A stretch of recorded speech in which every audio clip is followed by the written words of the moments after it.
A chuva caía sobre o telhado de vidro da mansão Vasconcelos, como se quisesse lavar, com violência paciente, a camada de brilho que cobria aquela casa.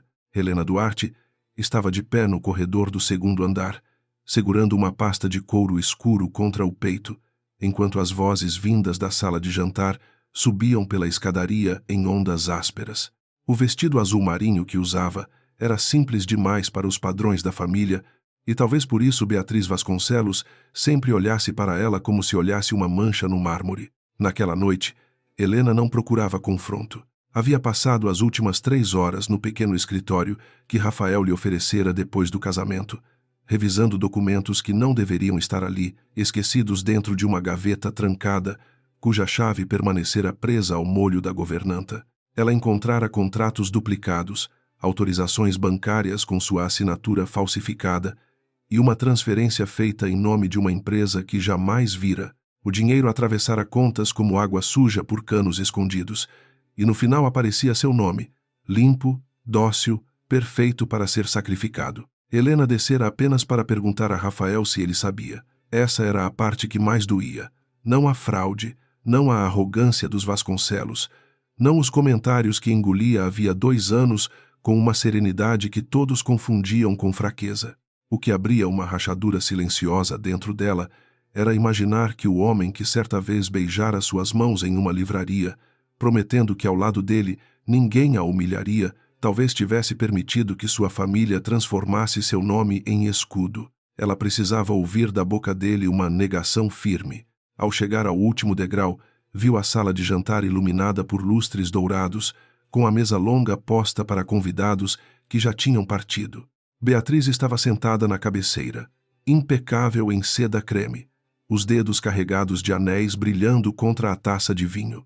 Álvaro, o sogro, observava o próprio reflexo no talher, como fazia sempre que uma conversa exigia coragem. Rafael estava junto à janela, de perfil, a expressão cansada e indecisa. Quando Helena entrou, todos se calaram, e esse silêncio confirmou mais do que qualquer confissão. Beatriz ergueu os olhos primeiro. O rosto dela, preservado por cremes caros e uma disciplina impiedosa, endureceu ao notar a pasta nas mãos da nora. Havia naquele olhar a fúria de quem vê uma criada tocar uma peça proibida da prataria. Helena avançou 2 passos, sentindo o tapete grosso amortecer seus movimentos, e depositou os documentos sobre a mesa sem espalhá-los. Não queria espetáculo. Sua voz saiu baixa, controlada, tão fria que até Rafael virou o rosto com espanto. Ela perguntou quem autorizara o uso do seu nome. Por um instante, ninguém respondeu. A chuva bateu nas janelas altas, os cristais tremeram quase imperceptivelmente, e o relógio antigo marcou 10 horas com uma solenidade fúnebre. Beatriz pousou a taça devagar, como se cada gesto fosse um aviso. Disse que Helena deveria ter aprendido, depois de tanto tempo naquela casa, que certos assuntos não eram para sua compreensão. Chamou os papéis de burocracia. Chamou a preocupação de histeria. Chamou a própria nora de ingrata. Rafael moveu-se, mas parou antes de alcançar a mesa, preso por uma covardia antiga. Helena olhou para ele, esperando o gesto mínimo que separaria um marido de um cúmplice. Rafael tinha os olhos vermelhos, talvez de vinho, talvez de cansaço, talvez de vergonha. Ele abriu a boca, mas a mãe falou antes, com um riso seco que cortou o ar.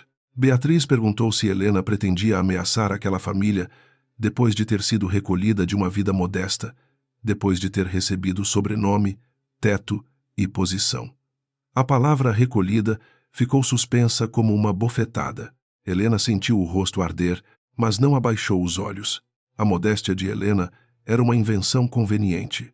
Ela nunca corrigira os Vasconcelos quando a imaginavam órfã de luxo, filha de uma professora aposentada que vivia discretamente em outra cidade. Preferira que a julgassem por seus gestos, não por seu patrimônio. E talvez esse tivesse sido seu maior erro naquela casa, onde respeito era medido em extratos bancários e sobrenomes estampados em convites. Sua mãe lhe ensinara que poder verdadeiro não precisava fazer barulho. Naquela noite, porém, Helena compreendeu que o silêncio também podia alimentar monstros quando confundido com permissão. Ela abriu a pasta e retirou uma cópia da autorização bancária. A assinatura falsificada parecia sua apenas para olhos descuidados. As curvas estavam certas, mas faltava pressão no traço final. Faltava a pequena interrupção que sua mão fazia desde a adolescência, depois de uma queda que lhe deixara o pulso esquerdo sensível. Helena apontou a falha, explicou o caminho do dinheiro e mencionou o nome da empresa de fachada. Falou sem elevar a voz, com a precisão de quem não acusa por impulso. Cada palavra roubava a cor do rosto de Álvaro. Beatriz levantou-se.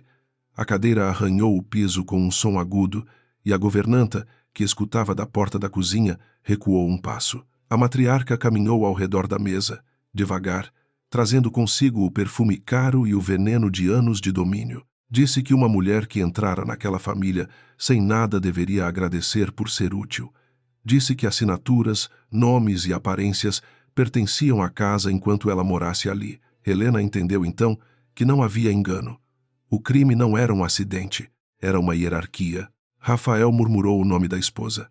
Foi pouco, quase nada, mas Helena se agarrou ao som por um segundo. Ela queria que ele atravessasse a sala, pegasse os documentos, enfrentasse a mãe, dissesse que aquilo era inaceitável. Em vez disso, ele permaneceu perto da janela, as mãos fechadas, o olhar perdido entre a esposa e a mulher que o criara para obedecer.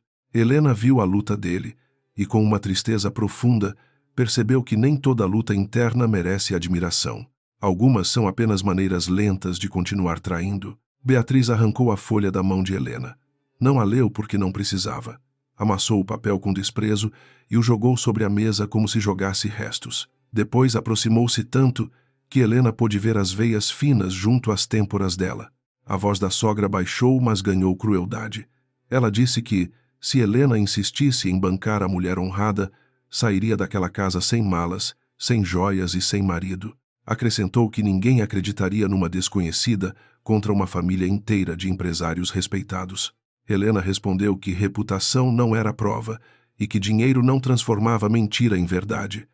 Foi uma frase simples, mas inflamou Beatriz como uma faísca em tecido seco. A mão da sogra veio rápida e agarrou a gola do vestido de Helena. O som do tecido rasgando atravessou a sala, mais alto que a chuva, mais alto que a respiração assustada de uma empregada escondida no corredor.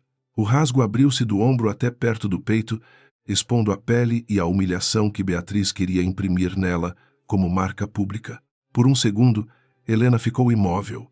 Não por medo, mas porque algo dentro dela, algo que ainda tentava preservar a dignidade daquela casa por amor a Rafael, morreu sem ruído. Beatriz segurou o tecido rasgado e puxou de novo, deformando o vestido, enquanto dizia que mendigas não davam ordens em mansões. Álvaro levantou-se apenas para pedir que a esposa se acalmasse, mas sua voz tinha a fraqueza de uma cortina molhada. Rafael deu um passo e parou novamente. Esse segundo passo que ele não deu seria lembrado por Helena por anos. A governanta trouxe um chale, mas Beatriz a afastou com um gesto. Queria que todos vissem. Queria transformar Helena em lição para qualquer pessoa daquela casa que ousasse duvidar de sua autoridade. O rosto de Helena permaneceu calmo, embora por dentro a vergonha queimasse como fogo fechado. Ela segurou a parte rasgada do vestido com uma das mãos e recolheu, com a outra, os documentos que restavam sobre a mesa. Não pegou o papel amassado. Não precisava dele. Tinha cópias, registros, datas, números e uma memória que jamais perdoava detalhes. Beatriz ordenou que chamassem o segurança.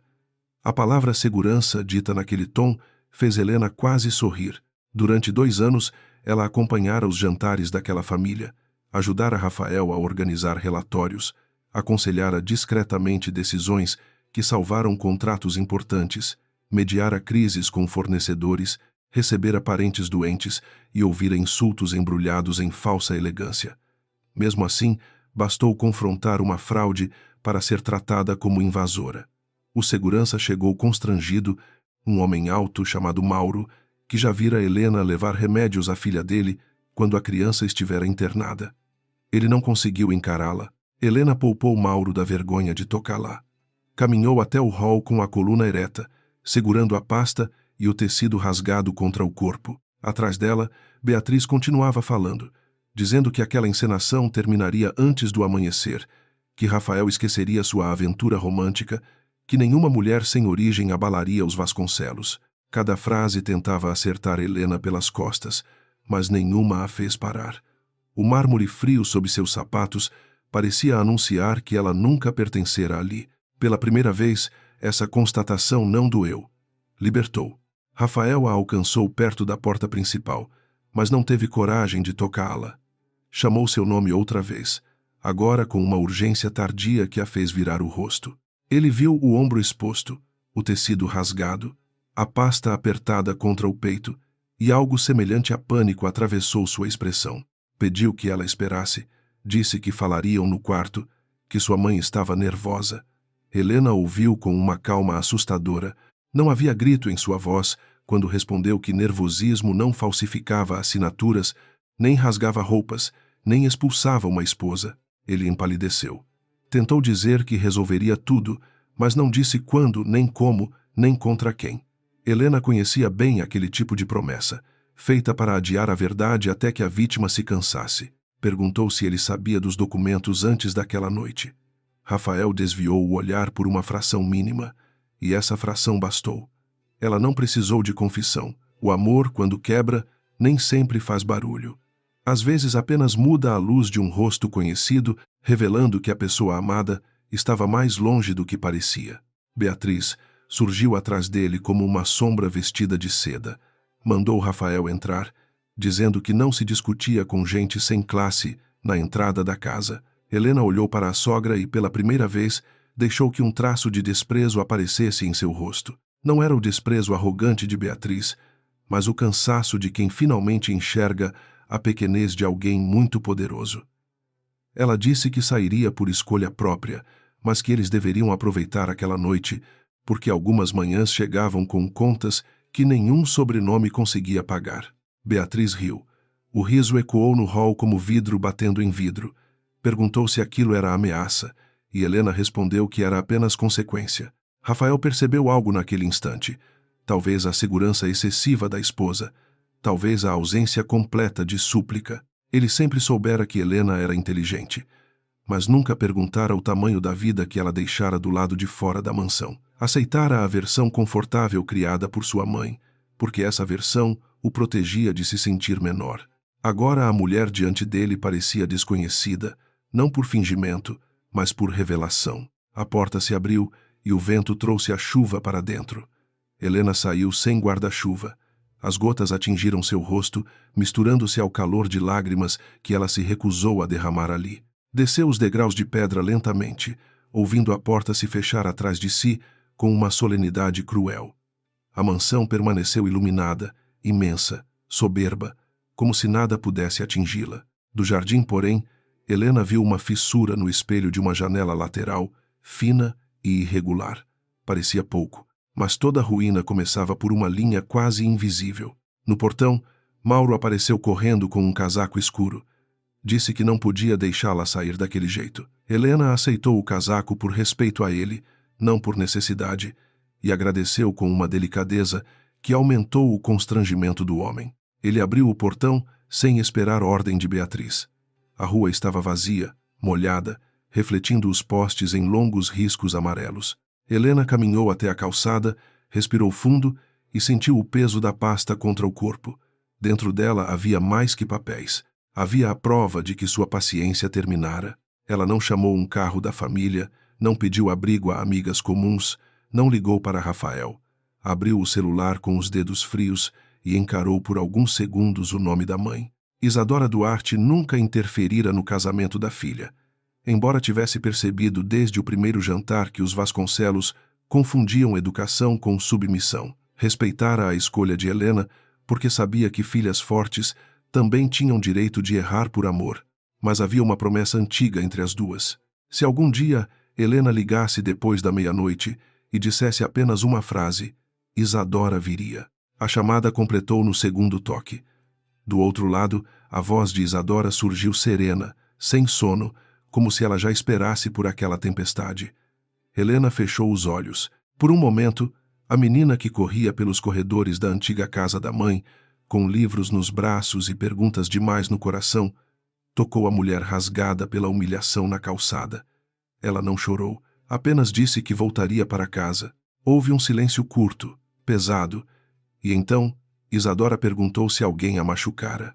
Helena respondeu que tentaram, mas não conseguiram quebrá-la. Isadora não elevou a voz. Nunca precisava. Perguntou se Helena estava com os documentos, e a filha disse que sim. Perguntou se Rafael a defendera, e a ausência de resposta contou tudo. A respiração da mãe mudou, quase imperceptível, como muda o ar antes de um temporal mais forte. Ela disse que um carro chegaria em 10 minutos e que Helena não deveria conversar com ninguém até chegar ao apartamento da família. Depois acrescentou, com uma suavidade que teria parecido ternura a qualquer estranho, que os Vasconcelos tinham escolhido a pessoa errada para humilhar.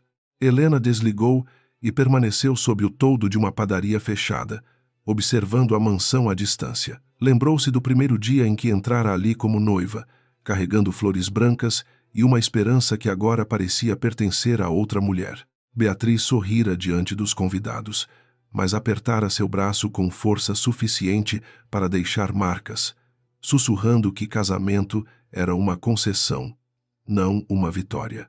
Helena suportara porque amava Rafael, porque acreditava que paciência revelaria seu valor, porque confundira resistência com permanência. Naquela noite, entendeu que dignidade também exigia partida. O carro preto parou sem ruído diante dela. O motorista de Isadora, Sr. Augusto, saiu com um guarda-chuva grande e o rosto contraído pela indignação. Ele conhecia Helena desde criança e não fez perguntas ao ver o vestido rasgado sob o casaco. Apenas abriu a porta traseira e disse que sua mãe a esperava. Dentro do carro havia uma manta, uma garrafa de água e uma pequena bolsa com roupas limpas. Isadora pensara em tudo antes mesmo de ouvir detalhes. Esse cuidado quase desfez a contenção de Helena, mas ela respirou até a dor obedecer. Enquanto o carro se afastava, Rafael apareceu no portão da mansão.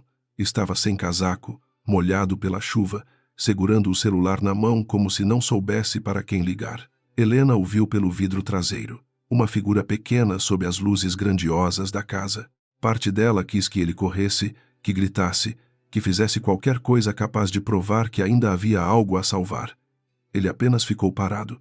A distância entre os dois cresceu, rua após rua, e Helena percebeu que certas despedidas começam muito antes de alguém ir embora. No apartamento de Isadora, as luzes estavam acesas. Era uma cobertura discreta, elegante, sem ostentação, com paredes cobertas por obras de artistas jovens e estantes cheias de livros marcados. Isadora esperava na sala, vestindo uma camisa branca e calça escura, os cabelos grisalhos presos com simplicidade. Aos 60 anos, tinha a beleza severa de quem vencera batalhas, sem permitir que elas lhe deformassem a alma. Quando viu a filha, não abriu os braços imediatamente. Primeiro examinou o rasgo, o rosto pálido, a pasta. Depois aproximou-se e a abraçou com firmeza. Helena então chorou. Não foi um choro alto, nem desesperado. Foram lágrimas silenciosas, concentradas, como se o corpo finalmente recebesse autorização para reconhecer o ultraje. Isadora a manteve junto ao peito, sem dizer que tudo ficaria bem, porque mulheres como ela não ofereciam frases vazias diante de feridas reais. Apenas passou a mão pelos cabelos da filha e disse que vergonha pertencia a quem humilhava, não a quem sobrevivia. Helena ouviu e guardou aquelas palavras como quem guarda uma lâmina limpa. Ainda não queria vingança, queria justiça. A diferença importava. Depois do banho e das roupas limpas, Helena voltou à sala com a pasta. Isadora já havia chamado 2 advogados, uma diretora de risco da Aurora Capital e um auditor independente, que confiava desde os tempos em que reconstruíra empresas quebradas por homens vaidosos. Todos surgiram em chamadas protegidas na tela grande do escritório, discretos, atentos, sem perguntas inúteis. Helena apresentou os documentos com clareza. O pulso ainda tremia, mas sua mente estava inteira. Explicou a assinatura falsa, a empresa de fachada, o vínculo com projetos imobiliários da família Vasconcelos e os possíveis crimes financeiros. Isadora ouviu tudo sem interromper. Seus olhos, escuros e calmos, tornavam-se mais frios a cada detalhe. Ela não era apenas uma mãe ferida pela dor da filha, era a presidente da Aurora Capital. um fundo de investimentos que sustentava a parte silenciosa do mercado imobiliário, credor indireto de construtoras, bancos médios e seguradoras. Os Vasconcelos haviam tentado aproximar-se dela durante anos por meio de intermediários, sem saber que a mulher a quem enviavam propostas adornadas era a mãe daquela nora que desprezavam. A ignorância deles fora tão grande quanto a arrogância. Quando Helena terminou, Isadora perguntou se a filha queria apenas proteção pessoal ou se estava disposta a levar aquilo até o fim. A pergunta não era cruel, era necessária, porque levar até o fim significava expor Rafael, arrastar vítimas ao centro de uma investigação, enfrentar imprensa, processos, chantagens e a possibilidade de descobrir crimes maiores do que imaginavam.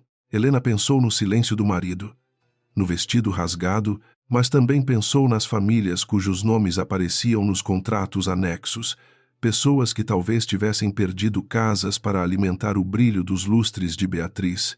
Ela respondeu que queria a verdade inteira. Isadora assentiu, e naquele gesto havia tanto amor quanto guerra. Ordenou que a equipe preservasse provas, acionasse cláusulas de risco em contratos vinculados aos Vasconcelos, notificasse bancos parceiros antes da abertura do mercado e suspendesse qualquer linha de crédito relacionada às garantias comprometidas. Tudo seria legal, documentado, irreversível. Nada de golpes baixos, nada de boatos, nada de espetáculo. Apenas a engrenagem precisa da consequência. Helena observou a mãe trabalhar e entendeu que poder, quando guiado por justiça, não precisava gritar para derrubar paredes. Perto das 4 da manhã, quando a cidade ainda dormia sob chuva fina, os primeiros comunicados seguiram para instituições financeiras. Às 5, um banco privado solicitou revisão emergencial das garantias da Vasconcelos Desenvolvimento. Às 6, um grande parceiro suspendeu a assinatura de um contrato que Beatriz planejava anunciar naquela semana. Às 7, a auditoria externa pediu acesso imediato a registros contábeis. Nada ainda chegara aos jornais, mas a estrutura invisível que sustentava a soberba da família começava a ceder. Helena, exausta, permaneceu junto à janela, vendo o céu clarear sem alívio. Isadora aproximou-se com 2 xícaras de café. Disse que a filha podia descansar, pois amanhã seria dura para todos. Helena segurou a xícara quente entre as mãos e perguntou se aquilo destruiria a empresa. A mãe não respondeu de imediato. Olhou para a cidade, para os prédios que emergiam da névoa como testemunhas sem rosto, e disse que nenhuma empresa honesta quebrava por ter suas fraudes interrompidas. Se a Vasconcelos caísse, cairia pelo peso do que escondia, não pela mão de quem acendera a luz. Helena aceitou a resposta em silêncio. Na mansão, a essa mesma hora, Beatriz ainda não dormira. Caminhava pelo quarto em passos duros, irritada porque Rafael se recusara a brindar a expulsão da esposa como uma vitória doméstica. Ela acreditava que Helena voltaria em 2 dias, talvez em menos, humilhada pela falta de dinheiro, implorando para retomar seu lugar à mesa. Beatriz planejava fazer ela ia assinar novos papéis antes de permitir qualquer reconciliação. No espelho, ajeitou o colar de pérolas e sorriu para si mesma. Não sabia que, enquanto admirava o próprio reflexo, seus bancos já revisavam suas dívidas. Rafael permaneceu sentado no escritório, encarando uma mensagem não enviada para Helena. Escrevera desculpas, apagadas uma a uma por parecerem pequenas diante do que permitira. Sabia dos documentos, não de tudo. Sabia o bastante? Sim. E essa era a parte que o sufocava. Ele ouvira conversas truncadas entre Beatriz e o diretor financeiro, vira papéis sumirem, suspeitara de assinaturas usadas sem consentimento, escolhera não investigar porque investigar exigiria romper com a mãe e talvez descobrir que sua herança era construída sobre ruínas. Agora a omissão tinha o rosto rasgado da esposa. Quando o telefone de Beatriz tocou às 7h15, ela atendeu com irritação. Do outro lado, o diretor financeiro falava rápido demais. As palavras congelamento, crédito, auditoria e garantias começaram a circular pelo quarto como aves negras. Beatriz exigiu explicações, culpou funcionários, ordenou que ligassem para conhecidos no banco. Mas cada nova chamada trazia uma porta fechada. Um conselheiro recusou atender. Um parceiro pediu distância, um advogado recomendou cautela. Pela primeira vez em muitos anos, a matriarca percebeu que seu sobrenome não abria todas as fechaduras. Algumas haviam sido trocadas durante a noite. Helena recebeu a notícia sem comemorar. Sentada no sofá do escritório de Isadora, com os cabelos ainda úmidos e o rosto pálido, ouviu a diretora de risco informar que o impacto inicial fora imediato. A família Vasconcelos teria de explicar garantias infladas, contratos suspeitos e transferências feitas por empresas intermediárias. Isadora observava a filha, procurando nela algum prazer vingativo, mas encontrou apenas cansaço e uma determinação triste. Helena não queria ver pessoas destruídas por capricho. Queria impedir que continuassem destruindo outras pessoas. Essa diferença seria a âncora de tudo que viria. O celular de Helena vibrou. Era Rafael. O nome dele iluminou a tela como uma ferida aberta. Ela não atendeu. Pouco depois, chegou uma mensagem, dizendo que ele precisava ver por lá, que tudo estava saindo do controle, que a mãe havia cometido excessos. Helena leu a palavra excessos várias vezes. Excessos era rasgar um vestido, talvez. Falsificar assinatura era crime. Expulsar alguém de casa sob chuva era crueldade. Usar o casamento para encobrir fraude era traição. Ela bloqueou a tela e colocou o aparelho sobre a mesa, com cuidado quase cerimonial. Isadora perguntou se ela ainda o amava.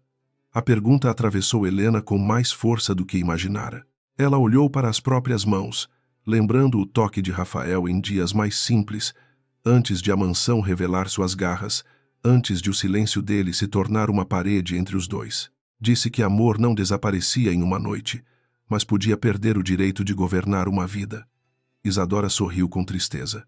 Conhecia aquela maturidade dolorosa. Nenhuma mãe queria ver a filha aprender tão cedo que o coração também precisava prestar contas à dignidade. O sol nasceu fraco sobre a cidade, espalhando uma luz cinza pelas janelas. A chuva cessara, mas as ruas ainda brilhavam, como se guardassem memória da tempestade. Helena caminhou até o quarto que fora preparado para ela desde o casamento, embora jamais o tivesse usado. Sobre a cama havia roupas limpas, um livro antigo e uma fotografia dela, criança, ao lado da mãe. Tocou a moldura com delicadeza. Na foto, Isadora segurava sua mão diante de um prédio em construção, dizendo que paredes podiam abrigar sonhos ou esconder abusos. Tudo dependia de quem assinava os alicerces. Antes de dormir, Helena voltou a pegar a pasta. Retirou uma cópia dos documentos e escreveu em uma folha branca 3 nomes que apareciam repetidamente nos contratos. Não conhecia aquelas pessoas, mas algo lhe dizia que eram mais que assinaturas perdidas em arquivos. Eram a parte humana da fraude, o lugar onde a queda dos Vasconcelos deixaria de ser apenas vingança familiar e se tornaria reparação. Dobrou a folha e deixou-a sobre a mesa de cabeceira. Então, finalmente, deitou-se. Enquanto fechava os olhos, a mansão já começava a desmoronar longe dela. Às 8h20 da manhã, a sede da Vasconcelos Desenvolvimento parecia conservar a mesma imponência de sempre, com seus vidros espelhados refletindo o céu pálido e os carros de luxo alinhados diante da entrada principal. Por dentro, porém, a estrutura começava a produzir pequenos ruídos de pânico. Secretárias corriam entre salas com tablets nas mãos, diretores fechavam portas que geralmente permaneciam abertas e telefones tocavam com uma insistência quase ofensiva. Ninguém dizia a palavra crise em voz alta, mas ela já atravessava os corredores como cheiro de fumaça antes do incêndio ser visto. Beatriz chegou pouco depois das 9, usando um tailleur cinza claro e óculos escuros, como se a elegância pudesse esconder a inquietação. Desceu do carro sem esperar que o motorista abrisse a porta e entrou no prédio com passos rápidos, ignorando os cumprimentos nervosos dos funcionários. Gostava de ser temida, mas naquela manhã sentiu que os olhares tinham outra qualidade. Não eram apenas submissos, eram curiosos, desconfiados, prontos para observar a queda de alguém que durante anos caminhara sobre todos, com saltos afiados e sorriso de porcelana. No elevador privativo, Rafael permaneceu ao lado dela em silêncio. Havia dormido apenas 1 hora, sentado no escritório da mansão, com a imagem de Helena sob a chuva, retornando sempre que fechava os olhos. Beatriz o chamara de fraco antes de saírem, acusando-o de transformar uma briga doméstica em tragédia conjugal. Ele não respondera. Tinha medo de que, ao abrir a boca, vomitasse uma verdade que não poderia mais recolher. Enquanto o elevador subia, ele viu no reflexo do aço o próprio rosto abatido e perguntou-se: quando se tornara tão pequeno? A porta se abriu no último andar, onde ficava a presidência. Marcelo Brito, diretor financeiro da empresa, aguardava junto à sala de reuniões, com o nó da gravata torto e uma pasta de emergência apertada contra o corpo. O homem sempre tivera a calma oleosa de quem sabia esconder números ruins sob palavras bonitas, mas naquela manhã seus olhos se moviam sem descanso. Beatriz percebeu e odiou aquela fraqueza pública. Mandou que ele falasse logo. Marcelo engoliu em seco e informou que 3 bancos haviam suspendido o crédito. 2 investidores pediam garantias adicionais e a auditoria exigia acesso imediato. Beatriz entrou na sala de reuniões como se invadisse um tribunal que pretendia dominar. A mesa oval estava ocupada por conselheiros, advogados e executivos, todos com laptops abertos e expressões fechadas. Na tela principal, uma lista de notificações ocupava quase toda a imagem. Revisão de garantias, suspensão de desembolso, solicitação de documentos, avaliação de risco reputacional. Cada linha era uma porta se fechando.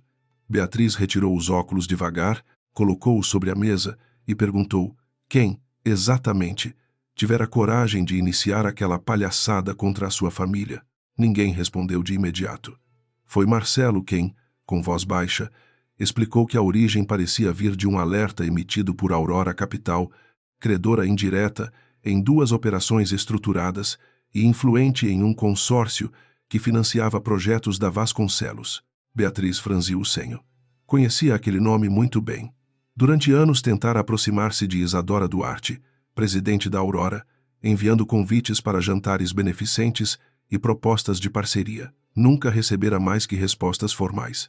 A mulher era conhecida por ser discreta, implacável com fraudes e pouco impressionável por sobrenomes antigos. Rafael ergueu o rosto ao ouvir o nome Duarte. Algo frio percorreu sua nuca. Duarte era também o sobrenome de Helena, mas ele jamais associara a mãe da esposa àquela figura quase mítica do mercado financeiro. Para ele, Isadora era uma mulher reservada, educada, que comparecera ao casamento com um vestido simples e abraçara a filha com olhos marejados. Beatriz sempre a chamara, em privado, de professora aposentada, embora ninguém tivesse perguntado muito. Rafael sentiu a vergonha ganhar um contorno novo, mais profundo, porque percebeu que talvez tivesse ignorado não apenas a dor de Helena, mas sua história inteira. Beatriz riu com desprezo quando Marcelo sugeriu que a relação entre os nomes merecia a atenção. Disse que existiam muitos Duarte no país e que uma nora sem origem não poderia ter ligação com uma das mulheres mais poderosas do setor. O riso, no entanto, morreu aos poucos quando o advogado abriu uma notícia antiga no computador. Na fotografia, Isadora Duarte aparecia ao lado de jovens bolsistas de um programa educacional. Entre eles, ainda adolescente, estava Helena, com os cabelos presos e o mesmo olhar sereno que Beatriz tantas vezes confundira com submissão. O silêncio que se seguiu foi mais cruel que qualquer acusação. Rafael sentiu o mundo deslocar-se alguns centímetros. Marcelo desviou os olhos. Os conselheiros trocaram olhares rápidos e Beatriz permaneceu imóvel, encarando a fotografia como se a tela a tivesse insultado. Por alguns segundos, sua mente recusou a informação. Depois começou a procurar justificativas, atalhos, maneiras de transformar aquela descoberta em algo menor. Talvez Helena fosse apenas afilhada. Talvez a foto fosse antiga demais. Talvez Isadora não se importasse. Mas a sucessão precisa de ataques financeiros, dizia o contrário com brutal clareza. No apartamento de Isadora, Helena acordou tarde para seus padrões, pouco depois das 10, com o corpo pesado e a garganta seca. A luz atravessava as cortinas em faixas suaves, e por um instante ela não reconheceu o quarto. Então a memória voltou inteira. A sala de jantar, o tecido rasgando, Rafael parado, a chuva, a voz da mãe. Sentou-se devagar, sentindo uma dor surda no ombro onde Beatriz agarrara o vestido. Não havia marca grave, apenas uma vermelhidão discreta. Mesmo assim, Ao vê-la no espelho, Helena entendeu que certas violências não precisavam deixar hematomas para ferir. Isadora estava no escritório, diante de relatórios que chegavam em tempo real. Quando a filha entrou, já vestida com calça clara e blusa de linho, a mãe fechou uma chamada e indicou a cadeira à sua frente. Não havia triunfalismo no ambiente. Havia concentração. Isadora explicou que as ações adotadas durante a madrugada não eram punição pessoal, mas proteção de mercado diante de documentos que indicavam falsidade e possível fraude patrimonial. Helena assentiu. Sabia que a mãe escolheria esse caminho. A força de Isadora sempre fora mais perigosa, justamente porque se mantinha dentro da lei. Helena pediu para ver os nomes dos contratos vinculados às famílias prejudicadas. A diretora de risco enviara um resumo com imóveis adquiridos pela Vasconcelos em bairros periféricos por valores irrisórios, alguns mediante procurações questionáveis, outros por renegociações de dívidas que pareciam induzidas. Um sobrenome se repetia em 3 operações: Souza Lima. Helena passou o dedo sobre a tela e sentiu uma mudança íntima.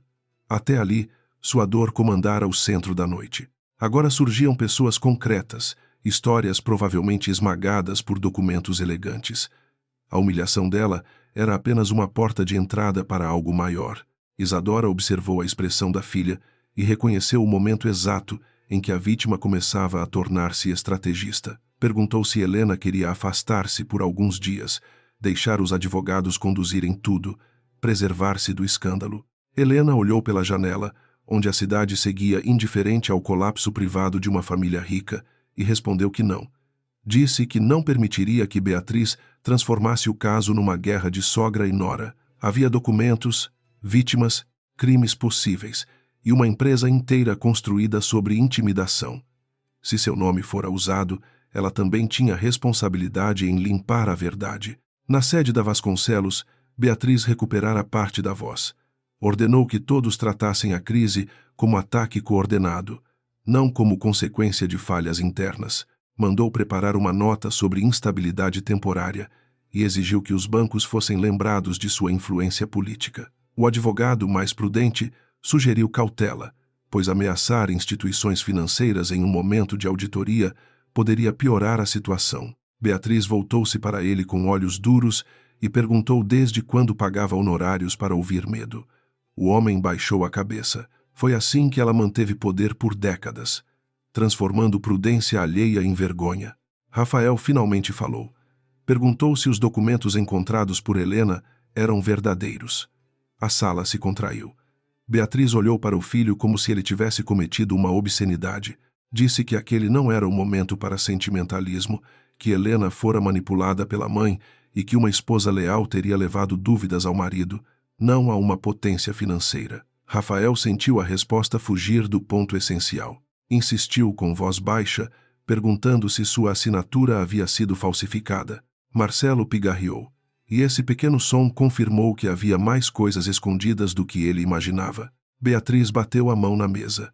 Disse que Rafael não tinha maturidade para entender os mecanismos de sobrevivência empresarial. Falou em pressão de mercado, em garantias cruzadas, em nomes usados para proteger patrimônio familiar. A cada frase, tentava revestir crime com vocabulário administrativo. Rafael ouviu e lembrou de Helena explicando na noite anterior que reputação não era prova. Pela primeira vez, a frase dela lhe pareceu maior que uma resposta. Era uma sentença sobre todos eles. Ele se levantou, ignorando o olhar furioso da mãe, e saiu da sala sem pedir licença. No corredor, Rafael ligou para Helena. A chamada não foi atendida. Tentou novamente, e o resultado foi o mesmo. Escreveu uma mensagem pedindo para vê-la, depois outra dizendo que precisava entender o que estava acontecendo. Apagou a segunda antes de enviar, porque percebeu o absurdo. Ele precisava entender agora, depois de tê-la deixado sair rasgada pela chuva. Encostou a testa na parede fria e fechou os olhos. O amor que sentia por Helena não o absolvia. Talvez tornasse tudo pior, porque provava que ele fora capaz de amar alguém e, ainda assim, abandoná-la no instante decisivo. Helena, por sua vez, viu as chamadas perdidas durante uma reunião com os advogados. Não respondeu. O advogado principal de Isadora, Renato Azevedo, Explicava que seria necessário registrar ocorrência pela falsificação e preparar uma medida para impedir novos usos de dados pessoais. Helena escutava com atenção, fazendo perguntas precisas, corrigindo datas, identificando documentos que vira na mansão. Renato percebeu rapidamente que não tratava com uma herdeira ferida buscando vingança, mas com uma mulher organizada, capaz de lembrar o número de uma cláusula lida sob choque emocional. Isso mudou o tom da reunião. Renato perguntou como ela queria conduzir a parte conjugal. Helena ficou em silêncio por alguns segundos. A palavra conjugal parecia deslocada diante de bancos, fraudes e imóveis arrancados de famílias vulneráveis. Ainda assim, o casamento estava no centro da ferida. Ela disse que, por enquanto, queria separação física formal e proteção patrimonial. Não pediria divórcio naquela manhã, porque decisões irreversíveis tomadas sob humilhação podiam carregar mais dor do que lucidez. Isadora nada disse, mas seus olhos demonstraram respeito. Helena ainda amava Rafael, mas já não confundia amor com pressa de perdoar. No fim da manhã, a imprensa especializada publicou a primeira nota. A Vasconcelos Desenvolvimento enfrentava revisão de crédito após inconsistências em garantias de projetos imobiliários. A notícia era breve, sem nomes escandalosos, mas bastou para provocar uma queda imediata na confiança de fornecedores. Beatriz leu a nota em seu tablet e arremessou o aparelho sobre o sofá da presidência. Marcelo tentou explicar que o mercado reagia a sinais, não a certezas, e que a Aurora Capital não precisava acusar publicamente para produzir efeito. Beatriz o chamou de incompetente. Ele aceitou o insulto, pois precisava do emprego tanto quanto temia a investigação. Álvaro chegou à empresa pouco depois, com aparência envelhecida. Diferente da esposa, ele compreendia melhor a fragilidade real do império. Durante anos permitira que Beatriz conduzisse negociações agressivas, porque os resultados pareciam justificar os métodos. Quando surgiam dúvidas, ele escolhia não olhar. Essa habilidade de não ver o enriquecera e o condenara. Na sala reservada, perguntou a Marcelo se havia risco criminal. Marcelo demorou a responder. Disse que dependia de quais documentos Helena possuía. Álvaro fechou os olhos e, pela primeira vez desde o casamento do filho, pensou na nora não como adorno, mas como ameaça justa. Beatriz recusava-se a considerar derrota. Mandou chamar um consultor de imagem e ordenou que preparassem um dossiê sobre Helena. Queria tudo: origem, relacionamentos antigos, declarações públicas, fotografias, qualquer detalhe que pudesse manchar sua credibilidade. Quando um assessor informou que havia pouquíssimo material disponível, Beatriz interpretou a descrição como falsidade. Disse que ninguém era tão limpa sem esconder algo. A ironia passou despercebida por ela, mas não por Rafael, que escutava da porta. Ele viu, com repulsa tardia, a máquina familiar que tantas vezes operara contra adversários, agora apontada para sua esposa. Helena passou a tarde em uma sala discreta da Aurora Capital, longe da imprensa. Ali, entre parede cinza e mesas sem ostentação, recebeu uma mulher chamada Célia Souza Lima, localizada pelos advogados por meio dos contratos. Célia tinha pouco mais de 50 anos, mãos marcadas por trabalho e uma pasta de plástico azul onde guardava recibos, cartas e fotografias de uma casa demolida. Entrou com medo, desconfiada de elevadores silenciosos e secretárias gentis demais. Helena levantou-se para cumprimentá-la sem pressa, oferecendo café e uma cadeira, mas sobretudo tempo para que a mulher respirasse. Célia contou que a família perdera o terreno depois que o marido assinara uma renegociação de dívida que não compreendia. Um representante da Vasconcelos prometera regularizar documentos, reduzir juros e preservar a casa. Meses depois, receberam ordem de desocupação. Quando tentaram contestar, descobriram que havia uma procuração autorizando venda, assinada em cartório por alguém que o marido jurava nunca ter encontrado. Ele morreu de infarto antes do recurso terminar. Célia falava sem teatralidade, e isso tornava cada palavra mais pesada. Helena sentiu sua própria humilhação encontrar uma dor mais antiga e mais silenciosa. Isadora permaneceu ao fundo durante quase toda a conversa, observando a filha. Helena não prometeu milagres a Célia. Disse apenas que revisariam os documentos e que, se houvesse fraude, buscariam reparação. Célia segurou a xícara com as duas mãos e perguntou por que uma mulher como Helena se importaria com gente como ela. A pergunta atingiu a sala com uma tristeza social difícil de disfarçar. Helena respondeu que ninguém deveria precisar ser importante para ser protegido da mentira. Célia baixou os olhos e Isadora viu orgulho contido no rosto da filha. Enquanto isso, Beatriz iniciava sua ofensiva. O consultor de imagem sugeriu uma narrativa. Helena seria apresentada como uma esposa ressentida, influenciada por uma mãe poderosa após conflito doméstico, tentando forçar vantagens em uma separação. Beatriz gostou da ideia porque ela reduzia documentos a emoções e crimes a drama familiar. Pediu que vazassem, com cuidado, comentários sobre instabilidade da nora. Rafael, ao ouvir, perdeu a paciência. Disse que, se a mãe atacasse Helena publicamente, ele não ficaria ao lado dela. Beatriz sorriu com desprezo e perguntou se ele finalmente decidira virar empregado da esposa. A frase reacendeu nele uma submissão antiga, mas não a venceu. Rafael respondeu que talvez empregado fosse melhor que cúmplice. Beatriz ficou pálida de raiva. Aproximou-se do filho e disse que tudo que ele possuía vinha daquela família, que sua posição, seus estudos, sua casa e seu nome dependiam do império que ele agora julgava com olhos românticos. Rafael respondeu, quase sem voz, que talvez esse fosse o problema. Tudo vinha daquela família, inclusive a covardia que ele agora tentava arrancar de si. Beatriz o esbofeteou, não com força suficiente para ferir, mas para lembrar hierarquia. No apartamento de Isadora, ao entardecer, Helena recebeu uma caixa enviada da mansão. Dentro havia algumas roupas dobradas às pressas, cosméticos jogados sem cuidado e um envelope sem remetente. O bilhete dizia que mendigas não escolhiam bagagem. A letra era de Beatriz. Por um segundo, a velha dor voltou a apertar o peito de Helena, não pela ofensa em si, mas pela insistência da sogra em negar humanidade até nos gestos pequenos. Isadora quis tomar o papel, mas Helena o guardou. Disse que insultos também eram documentos quando revelavam intenção.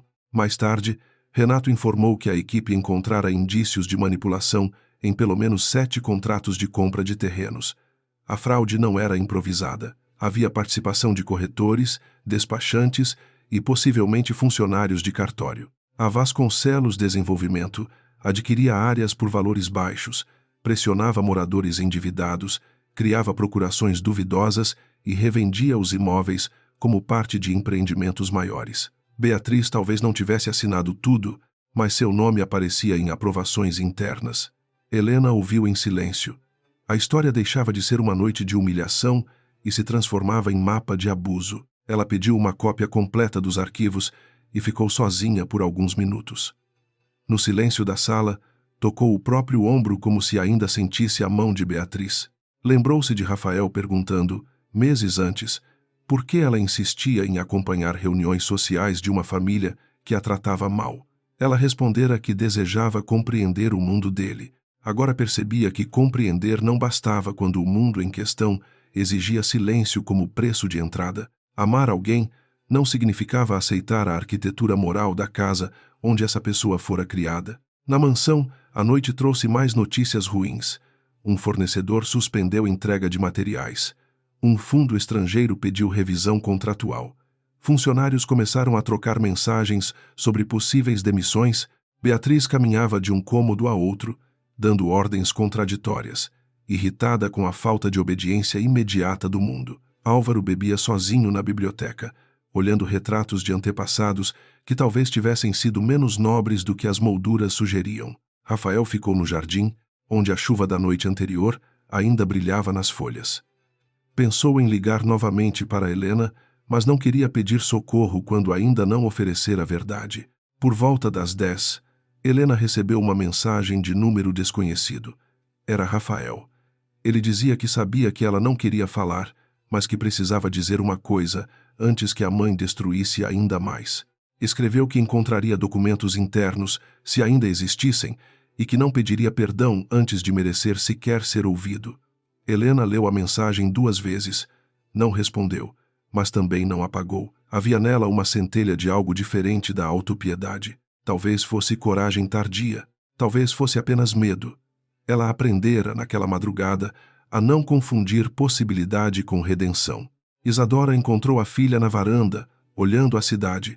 Perguntou se Rafael escrevera. Helena assentiu. A mãe não criticou, embora seu instinto fosse proteger a filha de qualquer retorno àquela dor. Em vez disso, disse que o caráter de uma pessoa aparecia menos no erro do que no custo que aceitava pagar para repará-lo. Helena guardou a frase. Sabia que Rafael teria de escolher contra a própria mãe, contra o patrimônio, contra a versão confortável de si mesmo. Não bastaria amá-la. Seria preciso perder algo para finalmente ficar de pé. Na manhã seguinte, os Vasconcelos não encontrariam apenas uma crise financeira. Encontrariam uma mulher que, tendo sido expulsa como mendiga, agora reunia provas como juíza de sua própria história. Helena não desejava aplausos, nem vingança adornada de escândalo. Queria que cada assinatura falsa encontrasse seu autor, que cada família enganada tivesse nome, que cada silêncio fosse cobrado. Beatriz ainda acreditava que a humilhação da nora fora o último gesto de autoridade de uma matriarca. Na verdade, havia sido o primeiro golpe contra a fortaleza que ela mesma construíra sobre areia. Rafael entrou no arquivo morto da Vasconcelos Desenvolvimento pouco antes das 6 da manhã, quando o prédio ainda parecia pertencer aos funcionários da limpeza e aos seguranças sonolentos. Usava a mesma camisa da véspera, amarrotada nos punhos, e carregava no bolso a culpa como um objeto pesado demais para ser escondido. A sala ficava no subsolo, atrás de uma porta cinza sem placa, onde caixas antigas eram empilhadas sob lâmpadas frias. Durante anos, ele passara por aquele corredor sem curiosidade. Naquela manhã, cada fechadura parecia acusá-lo de atraso. O crachá dele ainda abria portas, embora talvez por pouco tempo. Beatriz dormira apenas 2 horas e deixara ordens para que ninguém acessasse documentos sem sua autorização. Mas Rafael conhecia o hábito de Marcelo de guardar cópias físicas de contratos sensíveis. Não era zelo, era autoproteção. Homens como Marcelo nunca confiavam plenamente nos crimes que ajudavam a organizar. Rafael puxou uma caixa marcada como projetos periféricos e encontrou nomes que Helena mencionara na noite anterior. Souza Lima, Andrade, Moreira, famílias inteiras reduzidas a etiquetas, números de matrícula e notas internas escritas com indiferença profissional. Enquanto folheava as pastas, Rafael sentiu uma espécie de enjoo moral. Havia relatórios descrevendo moradores resistentes como obstáculos sociais, cartas sugerindo pressão por inadimplência e mensagens impressas entre Marcelo e consultores externos. Em uma delas, alguém recomendava acelerar despejos antes que entidades comunitárias percebessem inconsistências nas procurações. Rafael leu a frase 3 vezes, incapaz de conciliá-la com os discursos familiares sobre desenvolvimento urbano e progresso. Era esse o império que herdaria.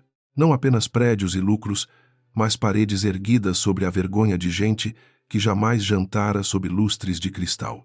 O telefone vibrou no bolso. Era Beatriz. Rafael não atendeu. O aparelho continuou insistindo, iluminando o ambiente com pequenos pulsos de autoridade materna. Ele desligou o som e fotografou documentos com mãos trêmulas. Não sabia se aquilo bastaria para reparar qualquer coisa, mas sabia que não podia mais fingir ignorância. A verdade, uma vez vista, exigia posição. E ele tinha passado a vida evitando posições definitivas, escorregando entre a obediência e o desconforto, entre o amor por Helena e o medo de Beatriz. Agora cada folha dizia que neutralidade era apenas outro nome para cumplicidade. No apartamento de Isadora, Helena começou o dia diante de uma mesa coberta de relatos. Célia Souza Lima voltara com 2 vizinhos e uma caixa de documentos manchados pelo tempo. Renato organizava depoimentos, enquanto uma assistente jurídica digitalizava recibos antigos, notificações contraditórias e fotografias de casas demolidas. Helena conduzia as conversas com delicadeza firme, sem interromper choros, sem transformar dor em espetáculo. Perguntava datas, nomes, horários, reconhecendo que a memória de pessoas feridas às vezes vinha em fragmentos. Ainda assim, cada fragmento podia encaixar-se em uma arquitetura de prova. Isadora observava de longe, junto à janela do escritório, sentindo um orgulho silencioso que não amenizava sua preocupação. A filha sempre tivera uma inteligência calma, mas naquele momento demonstrava algo mais raro: a capacidade de transformar humilhação pessoal em disciplina coletiva. Muitas pessoas, feridas como Helena fora, desejariam apenas destruir o inimigo. Helena queria compreender a extensão do dano antes de escolher a força adequada. Essa prudência a tornava mais perigosa para Beatriz do que qualquer explosão emocional. Uma mulher que sabia esperar era justamente o tipo de adversária que a matriarca nunca aprendera a enfrentar. Por volta das 9, Renato recebeu as fotografias enviadas por Rafael de um número desconhecido. Helena reconheceu imediatamente o ângulo dos corredores da empresa e o padrão das pastas. Não comentou o tremor que percorreu suas mãos ao ver o nome do marido acompanhando documentos que confirmavam a fraude. As imagens mostravam comunicações internas, aprovações de Beatriz, relatórios de pressão sobre moradores e uma lista de pagamentos a intermediários. Renato pediu autorização para incorporar o material à investigação privada. Helena assentiu, mas pediu antes que verificassem a autenticidade. Confiança, naquele dia, precisava nascer de método, não de saudade. Rafael enviou uma última mensagem. Dizia que havia mais documentos, porém alguns estavam em uma sala protegida no andar da diretoria financeira. Escreveu que não esperava perdão e que, se ela aceitasse encontrá-lo, entregaria pessoalmente o que conseguisse retirar sem destruir cadeia de custódia. Helena leu em silêncio. A palavra cadeia de custódia revelou que ele falara com algum advogado ou começava a compreender a seriedade do caso. Isadora percebeu a hesitação da filha e não interferiu. Helena finalmente respondeu com uma única frase: às 16 horas, no escritório de Renato com testemunhas. A resposta atravessou Rafael como uma concessão e uma sentença. Ele guardou o celular quando ouviu passos no corredor do subsolo. Marcelo apareceu na porta com o rosto tenso, acompanhado por 2 seguranças. Durante um segundo, os 2 homens se encararam com uma intimidade desagradável, pois ambos sabiam que muita coisa havia sido permitida em silêncio. Marcelo perguntou o que Rafael fazia ali. Rafael fechou a caixa devagar e respondeu que procurava a parte da empresa que ninguém mostrava nas apresentações a investidores. Marcelo tentou sorrir, mas o medo já deformava sua boca. Marcelo disse que Beatriz queria vê-lo imediatamente. Rafael perguntou se Beatriz também queria explicar as procurações falsas, os pagamentos a intermediários e as listas de famílias pressionadas. O diretor financeiro empalideceu, pediu aos seguranças que esperassem fora e fechou a porta. Então mudou de tom. Disse que Rafael estava brincando com forças que não entendia, que a empresa não sobreviveria a uma exposição completa, que milhares de empregos dependiam da discrição de todos. Rafael ouviu a chantagem moral com uma clareza nova. Durante anos, gente poderosa usava trabalhadores inocentes como escudo para proteger crimes no topo. Rafael respondeu que empregos não eram licença para roubar casas. Marcelo perdeu a paciência e revelou o que talvez devesse ter escondido. Beatriz aprovara pessoalmente a estratégia de aquisição agressiva, mas Álvaro assinara relatórios, conselheiros receberam bônus, e Rafael, mesmo sem saber detalhes, se beneficiara dos resultados. Ninguém sairia limpo. A frase acertou Rafael porque era verdadeira. Ele não falsificara assinaturas, mas morara na casa comprada por aquele sistema. Viajara com aquele dinheiro, aceitara prestígio, calara perguntas. A culpa não precisava ser criminal para ser real. À tarde, Helena chegou ao escritório de Renato, vestindo um conjunto escuro e simples. Não havia joias, exceto um pequeno anel de prata que pertencera à avó. Ela escolhera aquela sobriedade como armadura. Isadora a acompanhava, embora tivesse prometido permanecer em silêncio, e 2 advogados aguardavam com gravadores autorizados. A sala de reunião tinha paredes de vidro fosco e uma mesa retangular sem adornos. Helena sentou-se de frente para a porta. Quando Rafael entrou, carregando uma pasta parda e uma expressão devastada, ambos compreenderam que o casamento deles havia envelhecido anos em apenas 2 dias. Ele parou a alguns passos dela, como se a proximidade exigisse permissão. Helena indicou a cadeira oposta. Rafael sentou-se e colocou a pasta sobre a mesa. Por um instante, ninguém falou. Ele olhou para o rosto da esposa, procurando marcas da noite da expulsão, mas encontrou algo pior para seu orgulho: controle. Helena estava ferida, sim, mas não desfeita. A mulher que ele falhara em defender não precisava ser resgatada por ele. Essa constatação, embora dolorosa, trouxe uma espécie de respeito tardio que o obrigou a baixar os olhos. Rafael começou dizendo que encontrara documentos no arquivo e que alguns já haviam sido enviados. Entregou a pasta com cópias, pendrives e anotações feitas durante a madrugada. Renato recebeu o material e iniciou os procedimentos de registro, enquanto uma assistente conferia lacres e horários. Helena não interrompeu. Quando a parte técnica terminou, ela perguntou se ele sabia das assinaturas falsas em seu nome. Rafael apertou as mãos sobre a mesa. Disse que não sabia da falsificação específica, mas sabia que a mãe usava estruturas paralelas e que havia irregularidades em projetos antigos. Helena fechou os olhos por um segundo. A confissão não trouxe alívio. Trouxe uma dor mais organizada. Helena perguntou por que ele nunca investigara.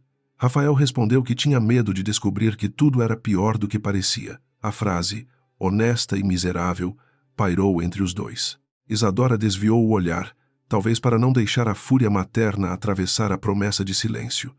Helena manteve a voz firme. Disse que o medo dele custara casas a pessoas, reputação a inocentes e quase custara sua liberdade, porque seu nome fora colocado em documentos criminosos. Rafael assentiu. Não tentou diminuir a culpa. Ele disse que viu a mãe rasgar o vestido dela e ficou parado. Nenhum advogado precisava registrar aquilo, mas Rafael parecia precisar dizer para não morrer sufocado pela própria covardia. Helena olhou para ele então, não como esposa abandonada, mas como alguém que observa um homem diante do primeiro espelho verdadeiro de sua vida. Perguntou o que o impedira. Rafael respondeu que, durante anos, aprendera que enfrentar Beatriz significava perder família, posição e aprovação. Depois acrescentou, com a voz quebrada, que naquela noite perdeu tudo isso de qualquer maneira e ainda perdeu o respeito por si mesmo. Helena sentiu vontade de chorar, mas não permitiu que a conversa se tornasse reconciliação prematura.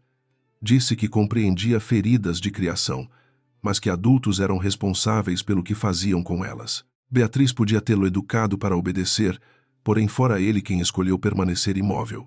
Rafael aceitou a frase como quem recebe uma lâmina merecida. Disse que não pediria para voltar para casa, nem para ser perdoado. Queria apenas ajudar a expor a fraude e assumir o que lhe coubesse. Helena perguntou se ele entendia que isso podia destruir sua herança. Ele respondeu que talvez a herança merecesse ser destruída. Na sede da Vasconcelos, Beatriz descobriu que Rafael desaparecera com documentos antes do almoço. Marcelo tentou minimizar, mas ela entendeu depressa. O filho, sua obra mais preciosa e submissa, começava a escapar. A traição pessoal doía mais que a crise financeira, porque Beatriz confundia amor com posse e obediência com gratidão. Ela ordenou que bloqueassem os acessos de Rafael, recolhessem computadores e monitorassem mensagens corporativas. Em seguida, chamou uma jornalista conhecida por publicar vazamentos convenientes. Se Helena queria guerra limpa, Beatriz lhe ofereceria lama. Era assim que sempre vencera adversários menos preparados. A primeira notícia difamatória surgiu no fim da tarde, em um portal de fofocas empresariais. A matéria insinuava que a crise da Vasconcelos nascera após uma briga conjugal envolvendo interesses patrimoniais e ciúme. Não citava provas, mas sugeria que Helena teria provocado a instabilidade para favorecer a mãe investidora. Fotos antigas dela ao lado de Rafael foram usadas como se revelassem ambição. Beatriz leu a publicação com satisfação amarga. Não percebia que ataques pessoais, quando surgiam cedo demais, pareciam confissão para quem sabia ler estratégias de desespero. Isadora sabia. Renato também. Helena recebeu a notícia ainda no escritório. Leu cada linha sem alterar a expressão. A matéria a chamava de jovem discreta de origem incerta e insinuava que sua ascensão social pelo casamento despertara conflitos internos. Rafael, sentado diante dela, empalideceu de vergonha. Disse que aquilo era obra da mãe. Helena respondeu que sabia. Então pediu a Renato que documentasse a difamação, mas não reagisse publicamente ainda. Isadora ergueu uma sobrancelha. Orgulhosa, Helena entendia que responder no tempo do inimigo era entregar o ritmo da batalha. Beatriz queria escândalo emocional. Receberia silêncio estratégico. Naquela noite, Helena visitou Célia Souza Lima em seu bairro, acompanhada por Renato e uma assistente social indicada por Isadora. Não foi como herdeira, nem como vítima famosa de uma crise empresarial. Foi como alguém que precisava ver o lugar onde os contratos tinham sangrado. Célia morava em uma casa pequena emprestada pela irmã, numa rua estreita, onde crianças jogavam bola entre carros velhos e vendedores recolhiam bancas ao anoitecer. O terreno perdido ficava a poucas quadras dali, agora cercado por tapumes da Vasconcelos. No cartaz, uma imagem digital mostrava torres modernas, jardins e famílias sorridentes. Célia parou diante do tapume e ficou quieta. Disse que a cozinha da antiga casa ficava onde agora aparecia a propaganda de uma piscina. Helena olhou para o cartaz e sentiu uma indignação fria, diferente da dor pessoal. Aquilo era violência convertida em marketing. Rafael, que insistira em acompanhá-las à distância, ouviu a frase de Célia e abaixou a cabeça. Pela primeira vez, a fraude deixou de ser arquivo e tornou-se geografia. A terra tinha memória, as pessoas também, e nenhuma apresentação corporativa conseguia apagar completamente o cheiro de uma casa arrancada. Um homem idoso aproximou-se, reconhecendo Célia. Chamava-se Antônio Moreira, e também perdera parte do terreno para uma negociação que nunca compreendeu. Depois dele veio uma mulher jovem com uma criança no colo. Em poucos minutos, Helena estava cercada por histórias semelhantes, narradas com desconfiança e esperança cautelosa. Ela não pediu que confiassem nela por ser filha de Isadora ou esposa de Rafael. Disse apenas que, se aceitassem, seus documentos seriam revisados por uma equipe jurídica sem custo. Explicou que processos levavam tempo e que a verdade precisava ser construída com paciência. Ninguém ali estava acostumado a promessas honestas. Rafael observava Helena falar e sentia uma mistura de admiração e perda. Ele a conhecera como leitora atenta, conselheira discreta, companheira capaz de lembrar aniversários de funcionários que sua família ignorava, mas nunca a vira naquele centro de gravidade, transformando uma rua cansada em assembleia moral. Percebeu que a grandeza dela sempre estivera ali, apenas não servia aos critérios de Beatriz. Sua mãe valorizava ostentação, comando e medo. Helena criava autoridade pela escuta. Essa diferença explicava por que uma precisava rasgar vestidos para sentir-se poderosa, enquanto a outra, rasgada, ainda conseguia reunir pessoas. De volta ao carro, Rafael pediu a Helena alguns minutos a sós, sob o olhar vigilante de Renato e Isadora. Ela aceitou, mantendo distância suficiente para que a conversa não se confundisse com intimidade. Rafael disse que entregaria tudo o que encontrasse, inclusive mensagens que o comprometessem por omissão. Helena perguntou se ele fazia aquilo por ela ou por consciência. Ele demorou a responder. Disse que começou por ela, pela vergonha de tê-la perdido daquela forma, mas que depois de ouvir Célia, não podia mais fingir que o mundo terminava no casamento deles. Helena acreditou apenas em parte, e isso bastava por enquanto. Na mansão, Beatriz reuniu Marcelo, Álvaro e 2 advogados em uma sala fechada. Estava furiosa com o filho, com Helena, com Isadora e com qualquer pessoa que se atrevesse a questionar sua narrativa. Propôs transferir ativos antes que novos bloqueios viessem, destruir arquivos comprometedores e pressionar testemunhas a assinar declarações favoráveis. Um dos advogados recusou-se a participar de qualquer medida ilegal. Beatriz o demitiu na hora. Álvaro tentou alertar que a situação já ultrapassara disputas familiares. Ela virou-se para o marido e disse que homens fracos sempre chamavam de crime aquilo que mulheres fortes faziam para proteger a casa. A frase revelou a tragédia íntima de Beatriz. Ela se via como guardiã de um legado, não como autora de abusos. Havia passado décadas acreditando que o mundo era uma mesa, onde só sobrevivia quem arrancava o prato dos outros. Quando jovem, fora subestimada por sócios do sogro, humilhada em reuniões, tratada como esposa decorativa. Em algum ponto, decidiu que jamais seria vítima novamente, mas, sem perceber, confundiu força com crueldade e transformou cada ferida antiga em permissão para ferir. Sua queda começava porque ela não reconhecia a diferença entre defesa e dominação. Helena passou a madrugada revisando documentos com a equipe. A estratégia começava a tomar forma. Primeiro, proteger seu nome da falsificação. Segundo, reunir vítimas em uma ação coordenada. Terceiro, levar provas à autoridade sem permitir que Beatriz destruísse registros. Quarto, preparar resposta pública apenas quando houvesse material suficiente para impedir que o caso fosse reduzido a drama conjugal. Isadora aprovou o plano com poucas correções. Renato sugeriu cautela com Rafael. Helena concordou. Ele poderia ser ponte para a verdade, mas ainda era parte da casa que a expulsara. Pontes também podiam ceder sob peso demais. Antes do amanhecer, Rafael enviou um novo pacote de arquivos. Entre eles havia uma planilha com pagamentos a uma empresa de consultoria chamada Prisma Norte, ligada a um antigo assessor de Beatriz. Renato cruzou dados e encontrou depósitos feitos na mesma semana em que procurações suspeitas foram registradas. A conexão era forte. Isadora convocou uma equipe de perícia contábil. Helena ficou observando as linhas da planilha, sentindo que finalmente tocavam o coração do mecanismo. Não era uma sogra cruel apenas. Era uma rede, e redes, para serem desfeitas, exigiam mais que indignação, exigiam precisão. Quando o sol apareceu, Helena estava exausta, mas desperta por dentro. A humilhação da primeira noite já não comandava sozinha sua respiração. Havia em seu lugar uma serenidade dura, feita de propósito. Beatriz ainda podia atacar, mentir, comprar manchetes e ameaçar aliados. Rafael ainda podia falhar. O mercado ainda podia preferir conveniência à justiça. Mas Helena aprendera com Isadora que poder verdadeiro consistia em alinhar fatos, pessoas e tempo, até que a mentira não encontrasse mais corredor por onde fugir. Naquela manhã, ela decidiu que Beatriz não seria apenas derrotada, seria revelada. A manhã seguinte encontrou Beatriz diante de 3 telas acesas, cada uma mostrando uma ameaça diferente ao mundo que ela construíra. Em uma, o portal de fofocas repetia insinuações sobre Helena, agora ampliadas por comentários anônimos que a chamavam de oportunista. Em outra, relatórios financeiros exibiam cancelamentos de crédito e exigências de garantia que a empresa não conseguia cumprir sem revelar ativos ocultos.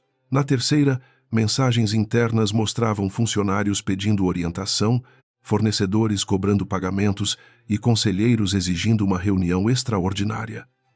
Beatriz olhava tudo com a expressão rígida de uma rainha cercada. Ela não admitia medo, mas o medo já lhe alterava os gestos. Segurava a xícara com força demais, respondia aos assessores antes que terminassem frases, mudava de estratégia a cada nova ligação. Marcelo permanecia ao seu lado como um homem preso entre o incêndio e a porta trancada, sabendo que qualquer caminho o queimaria.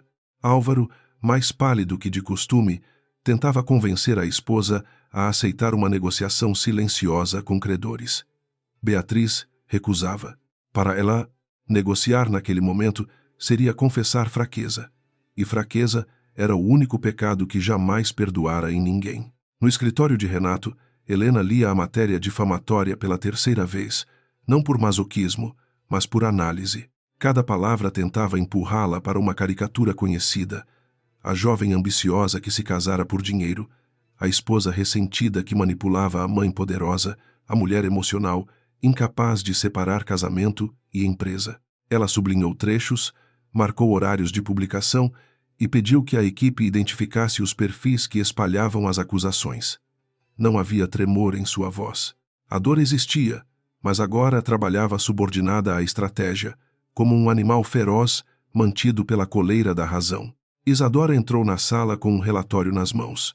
A Aurora Capital identificara movimentações incomuns em contas ligadas a uma empresa de consultoria usada pela Vasconcelos. Havia saques fracionados, pagamentos a intermediários e tentativa de transferência para uma holding recém-criada.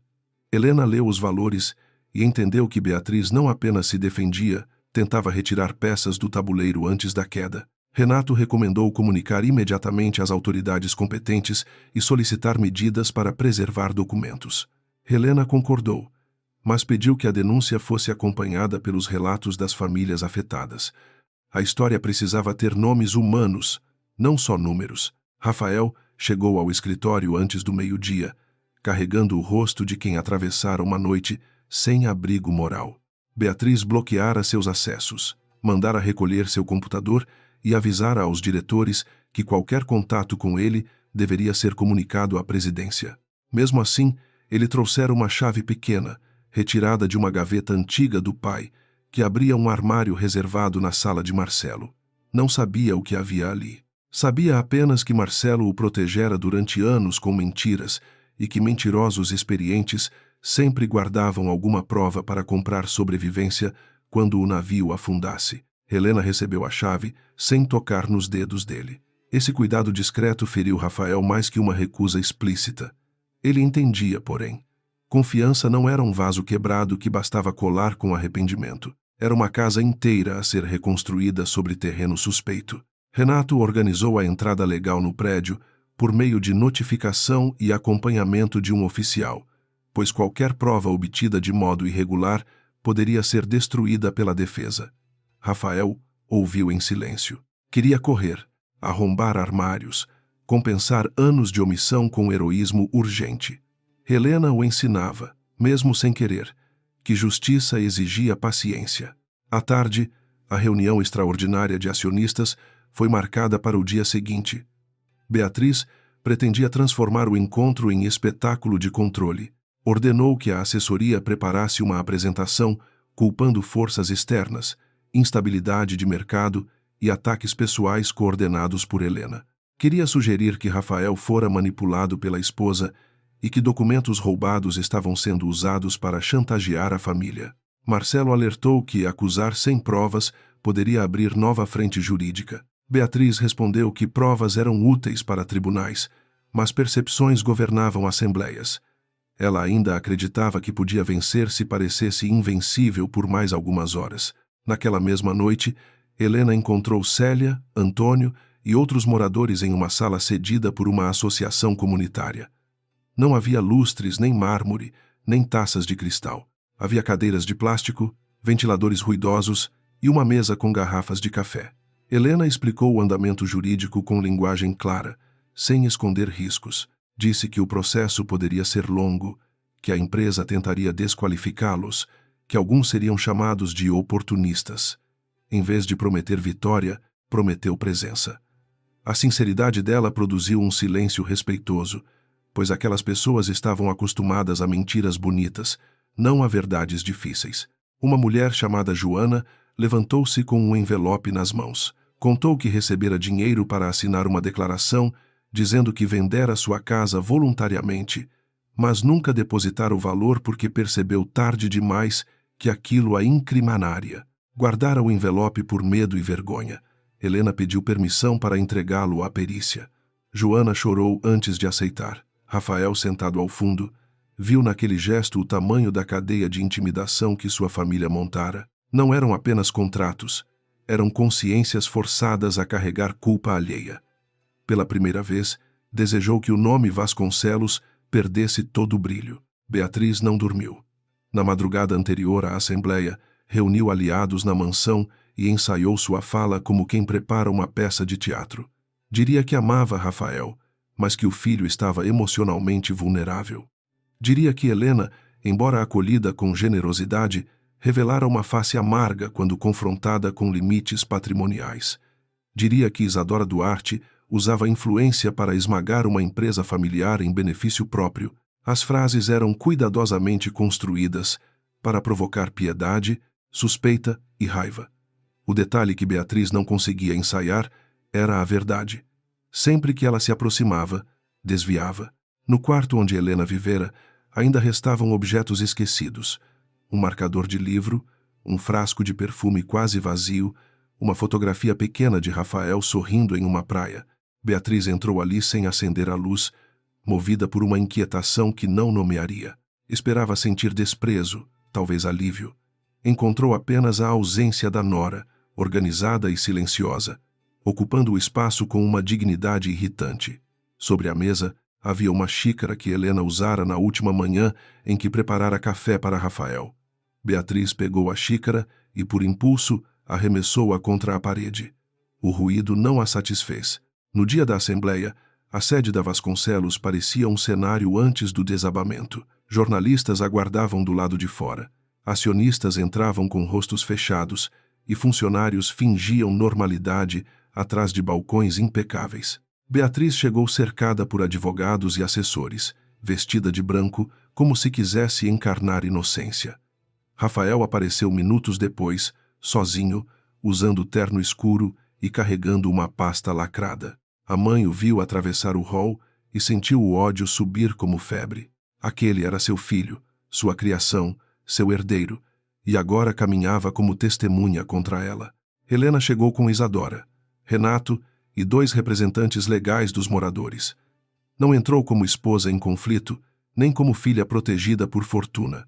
Entrou como parte lesada, testemunha e articuladora de uma reparação que ainda começava. Os fotógrafos tentaram captar fragilidade em seu rosto, mas encontraram compostura. Beatriz observou a cena pela porta da sala e quase perdeu o controle. O vestido de Helena era fechado, simples, escuro. Nenhuma marca visível da humilhação permanecia. Isso a enfurecia mais que lágrimas. Ela queria ter deixado cicatriz pública. Helena comparecia como prova viva de que não fora destruída. A assembleia começou com formalidades tensas. O presidente do conselho, um homem acostumado a obedecer Beatriz por conveniência, anunciou a pauta: crise de crédito, auditoria emergencial, denúncias de irregularidades e governança. Beatriz pediu a palavra antes do previsto. Levantou-se com elegância ensaiada e percorreu a sala com os olhos. Falou de legado, empregos, famílias dependentes da empresa, décadas de construção e ataques externos motivados por ressentimentos pessoais.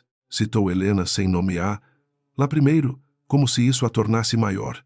Depois a nomeou com falsa tristeza, dizendo que algumas traições vinham envoltas em rosto doce. A sala permaneceu imóvel.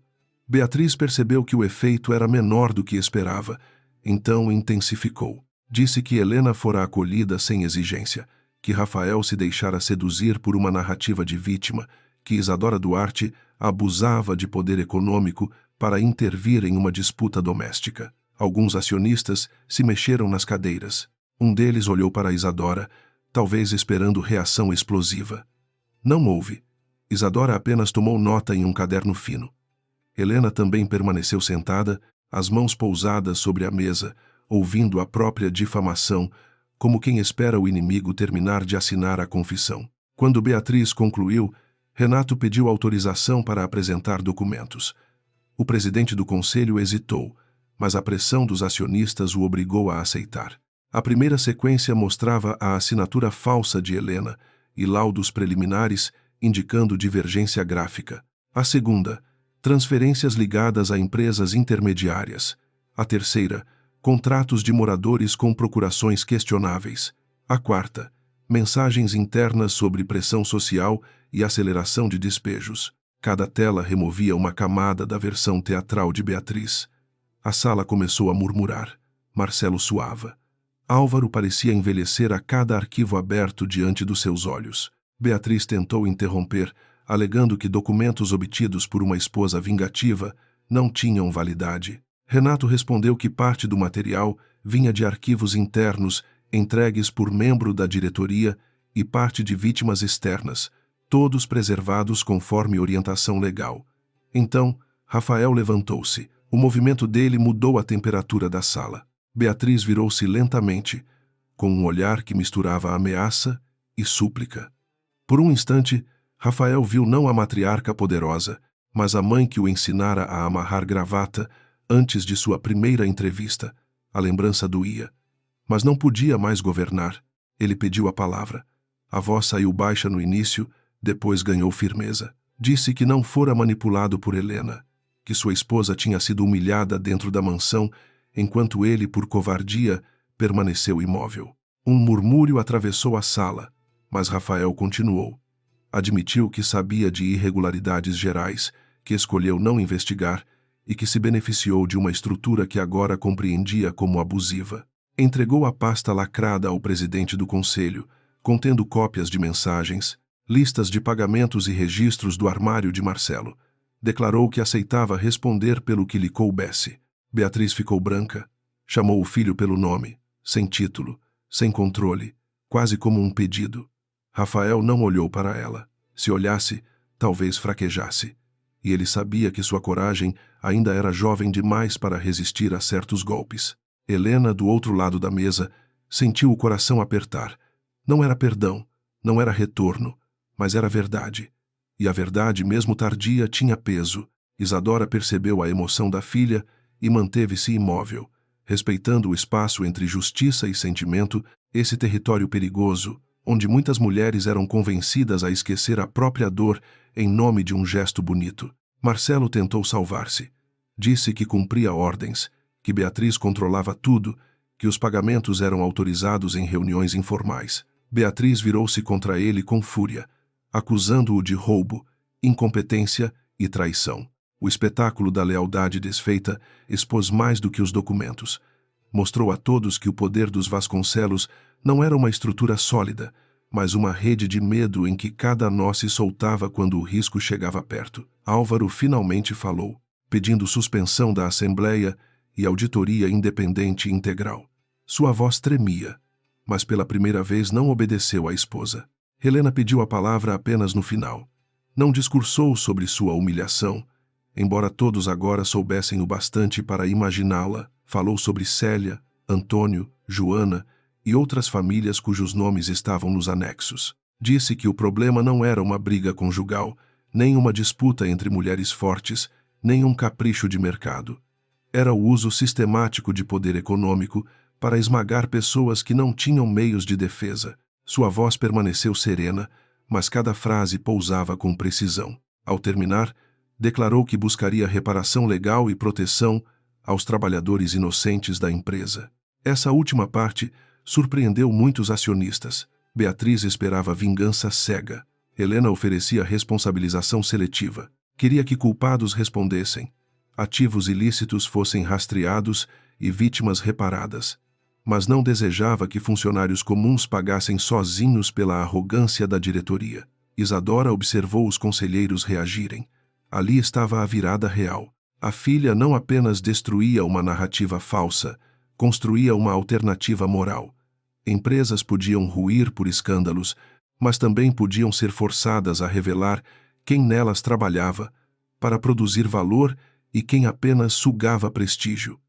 Helena apontava a diferença. Ao fim da Assembleia, decidiu-se pela suspensão imediata de Marcelo, afastamento temporário de Beatriz das funções executivas e contratação de auditoria independente. As autoridades receberiam material formal. Nas horas seguintes, Beatriz saiu da sala cercada por silêncio. Ninguém aplaudiu sua queda, e isso a feriu mais do que vaias. Ela preferiria ódio declarado àquela retirada de reverência. No corredor, tentou aproximar-se de Helena, mas Isadora colocou-se entre as duas com naturalidade. Não tocou Beatriz, não elevou a voz. Apenas disse que a próxima palavra ofensiva seria acrescentada ao processo. Beatriz recuou. Rafael permaneceu na sala vazia depois que todos saíram. Helena recolhia seus papéis quando ele se aproximou, mantendo a distância que aprendera a respeitar. Disse que sabia que o gesto daquele dia não apagava a noite da mansão.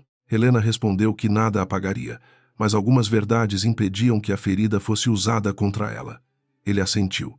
Queria perguntar se havia um caminho de volta, mas compreendeu que a pergunta seria egoísta. Em vez disso, disse que continuaria colaborando com a investigação. Helena agradeceu. A palavra foi sincera, mas não íntima. Do lado de fora, os jornalistas receberam apenas uma nota breve dos advogados. Ainda assim, a notícia se espalhou antes do anoitecer. A narrativa de Beatriz começou a desmoronar publicamente. Não havia apenas esposa ressentida, havia documentos, acionistas em pânico, diretor afastado e denúncias de famílias lesadas. Na mansão, funcionários sussurravam pelos corredores. Alguns temiam perder empregos, outros lembravam pequenas crueldades da patroa com uma satisfação culpada. Beatriz trancou-se no quarto e recusou telefonemas. Pela primeira vez, Não havia ninguém disposto a correr imediatamente quando ela tocava a campainha. Helena voltou ao apartamento de Isadora depois da assembleia. Estava exausta, com a garganta seca e a mente cheia de vozes, telas e olhares. Isadora preparou chá, como fazia quando a filha estudava até tarde para concursos acadêmicos na juventude. Durante alguns minutos, nenhuma das duas falou. Depois, Helena perguntou se havia sido dura demais com Rafael. Isadora respondeu que compaixão por alguém culpado não obrigava uma mulher a diminuir a própria ferida. Helena olhou para a xícara e assentiu. Ainda amava partes dele, mas agora sabia amar a si mesma inteira. Naquela noite, antes de dormir, Helena recebeu uma mensagem de Célia. Era apenas uma fotografia, tirada do lado de fora do prédio da Vasconcelos, onde a mulher e outros moradores apareciam segurando pastas de documentos. A legenda dizia que agora eles não estavam mais sozinhos. Helena segurou o celular contra o peito e, pela primeira vez desde a expulsão, chorou sem vergonha. Não era o choro da derrota, nem da humilhação. Era o choro de quem compreende que a dor, quando atravessada com lucidez, pode abrir uma estrada para muitos. Enquanto isso, Beatriz sentou-se diante da penteadeira quebrada pela própria fúria. O reflexo no espelho mostrava uma mulher elegante, mas os olhos denunciavam ruína. Ela ainda procurava culpados fora de si. Helena, Isadora, Rafael, Marcelo, acionistas ingratos, jornalistas volúveis. Não conseguia olhar para o centro. Essa incapacidade seria sua última prisão, porque a queda financeira já começara. A queda pública se acelerava, mas a queda moral dependia de uma verdade que ela continuava recusando. Beatriz perderia a empresa, aliados e nome, antes de admitir que sua maior inimiga sempre fora a arrogância. A manhã posterior à assembleia não trouxe alívio à cidade, apenas uma luz mais clara sobre os estragos. Na sede da Vasconcelos, os corredores estavam cheios de caixas, advogados e funcionários que falavam baixo demais, como se a própria voz pudesse provocar demissões. Marcelo fora afastado formalmente, mas todos sabiam que ele tentava negociar proteção, entregando documentos antes que a investigação o alcançasse por completo. Beatriz, impedida de entrar na presidência, permanecia na mansão fazendo ligações furiosas. O império que durante anos parecera indestrutível, agora dependia de protocolos, auditorias e gente que já não tremia diante de seu nome. Helena chegou ao escritório de Renato antes das 9, acompanhada por Isadora e por uma equipe reduzida da Aurora Capital. Não vestia roupa de vitória, porque não se sentia vencedora. Usava um blazer azul escuro, cabelos presos, olhar atento. Sobre a mesa havia 3 caminhos possíveis: empurrar a Vasconcelos à falência total, permitir que credores devorassem seus ativos sem ordem, ou propor uma reestruturação supervisionada que preservasse empregos inocentes e destinasse recursos à reparação das vítimas. A opção mais fácil para o orgulho seria destruir tudo.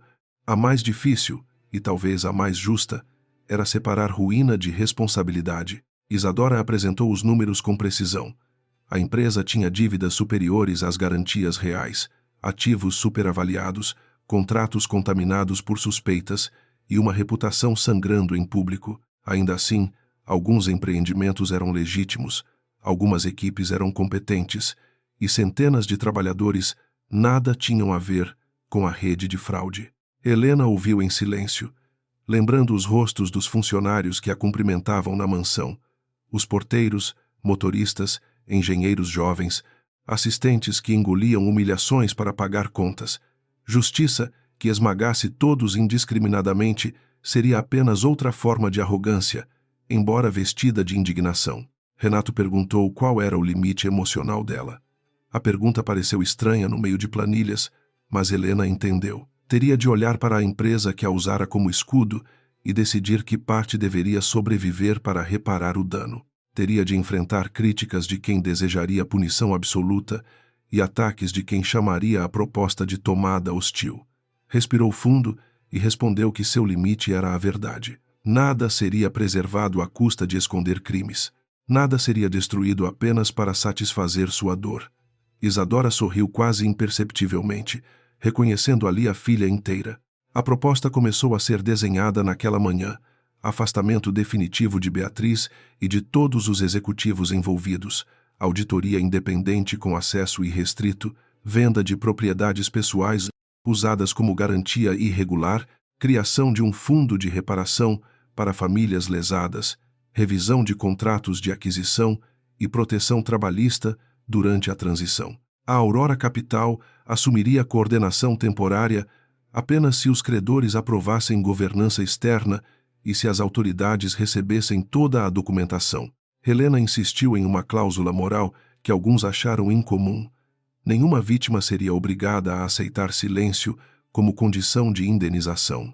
Enquanto isso, na mansão, Beatriz recusava a palavra afastamento como se ela fosse uma doença contagiosa. Caminhava pela sala principal, olhando retratos, porcelanas, cortinas importadas, tudo aquilo que julgara prova de superioridade. Agora cada objeto parecia perguntar quanto valeria quando os credores chegassem.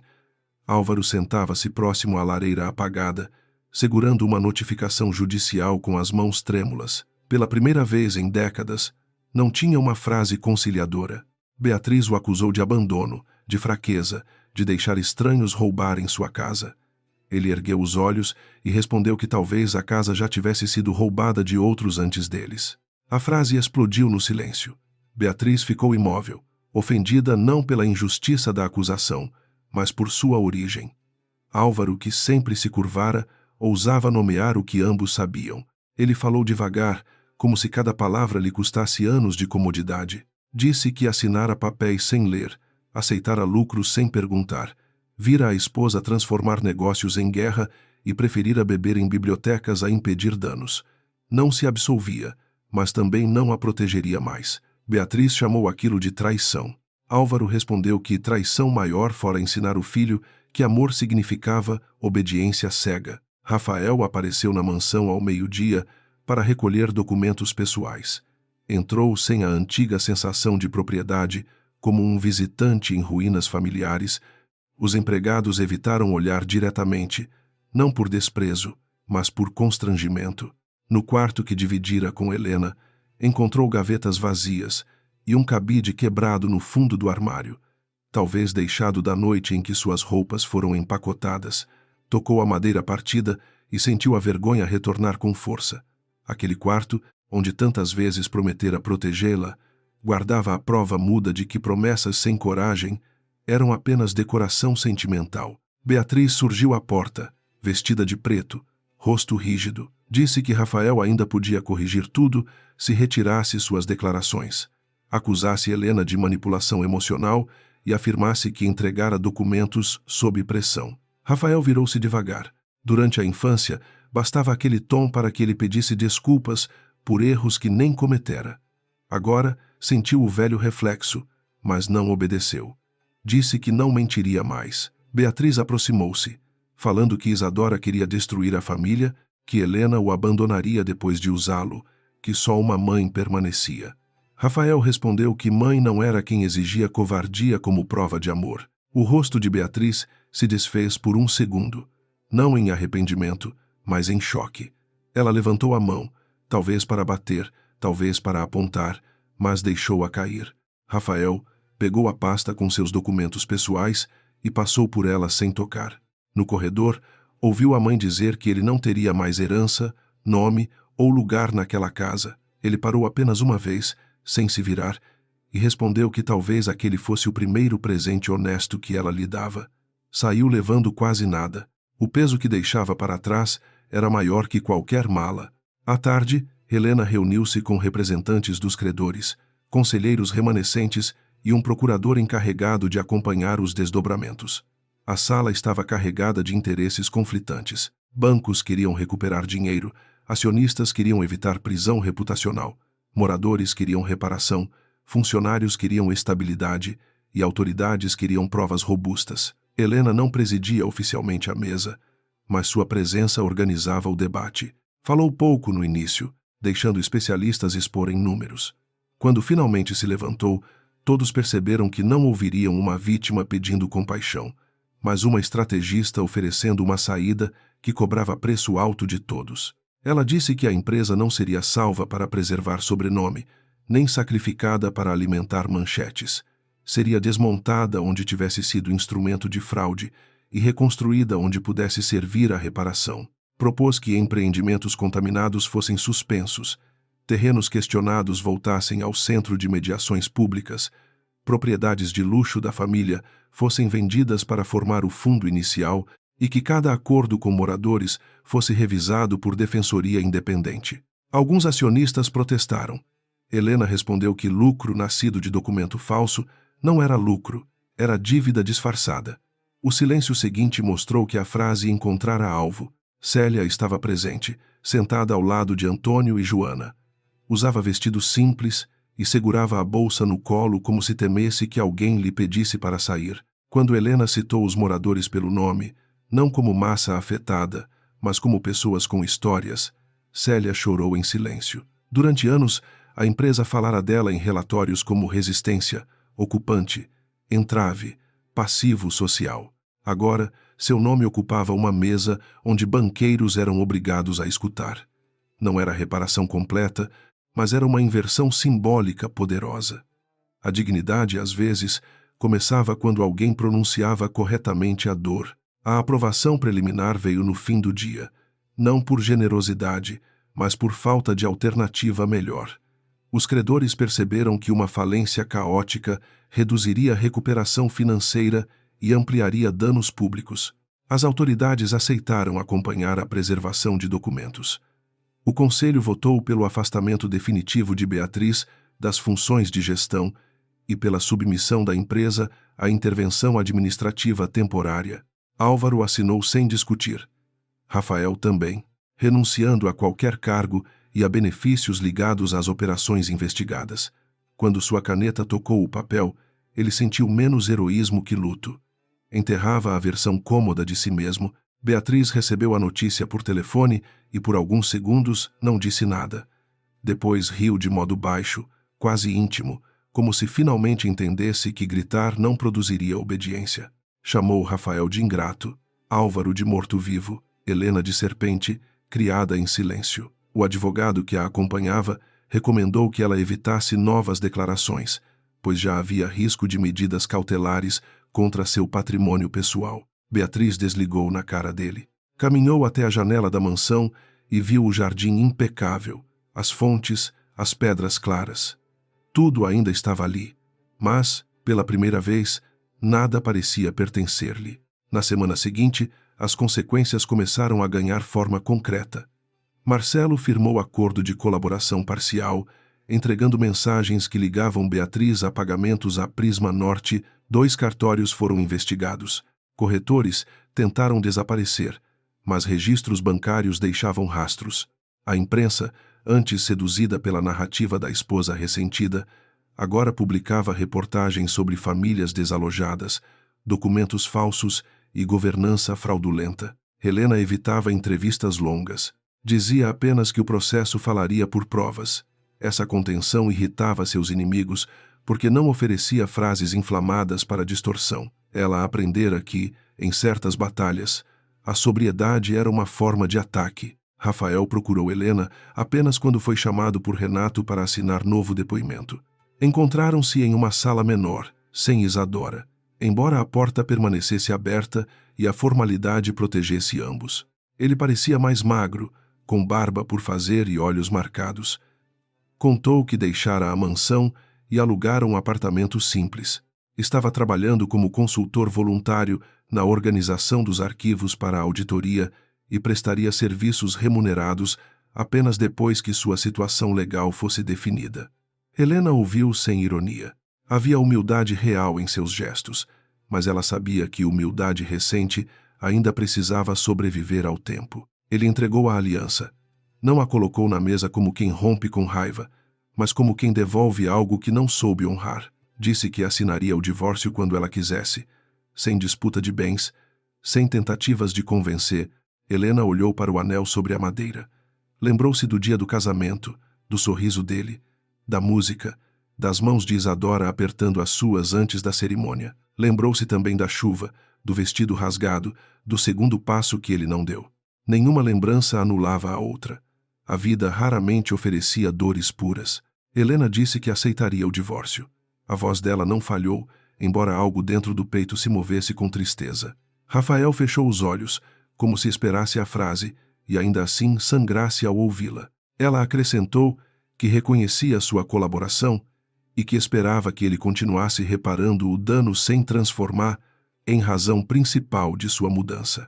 Se ele se tornasse melhor apenas para recuperá-la, fracassaria novamente no primeiro não. Rafael assentiu. Disse que entendia. Pela primeira vez, Helena acreditou inteiramente em uma frase dele, talvez porque ela não pedisse nada em troca. Os meses seguintes foram duros, mas produtivos. O fundo de reparação vendeu carros, obras de arte, uma casa de praia e parte das ações pessoais da família Vasconcelos. Beatriz tentou contestar cada medida, mas os documentos acumulados limitavam suas manobras. Algumas famílias receberam indenização, outras escolheram participar de projetos de reassentamento e casos mais complexos seguiram em disputa judicial. Célia recuperou o direito de participar da decisão sobre o terreno onde vivera e preferiu que parte dele fosse destinada a moradias populares com prioridade para antigos moradores. Quando contou isso a Helena, ambas choraram sem cerimônia. A mansão Vasconcelos foi colocada à venda no final do processo inicial. A notícia gerou comentários cruéis em colunas sociais, mas Helena não sentiu prazer. Visitou o local apenas uma vez, acompanhada por Renato, para identificar objetos seus que ainda poderiam estar lá. A casa parecia menor sem o teatro de poder que a sustentava. O hall onde fora expulsa estava vazio, sem flores, sem empregados alinhados, sem a voz de Beatriz ecoando ordens. Helena parou diante da porta principal. Por um instante, ouviu novamente a chuva e o tecido rasgando. Depois abriu os olhos e respirou livre. No antigo quarto, encontrou o marcador de livro que perdera e uma fotografia rasgada de Rafael. Não levou a fotografia, levou apenas o marcador, porque pertencia à mulher que ela fora antes de confundir paciência com resignação. Ao sair, cruzou com Beatriz no corredor. A ex-sogra parecia envelhecida, embora ainda vestisse orgulho como joia final. Nenhuma das duas falou de imediato. Beatriz olhou para Helena de cima a baixo, procurando talvez a mendiga que tentara criar naquela noite. Encontrou uma mulher inteira. Isso bastou para feri-la mais do que qualquer insulto. Beatriz disse, com voz rouca, que Helena destruíra uma família. Helena respondeu que não, que apenas removeu os tapetes sob os quais a família escondia suas vítimas. A frase ficou entre elas, sem grito. Beatriz apertou os lábios, e por um segundo algo parecido com cansaço atravessou seu rosto. Não pediu perdão. Talvez nunca pedisse.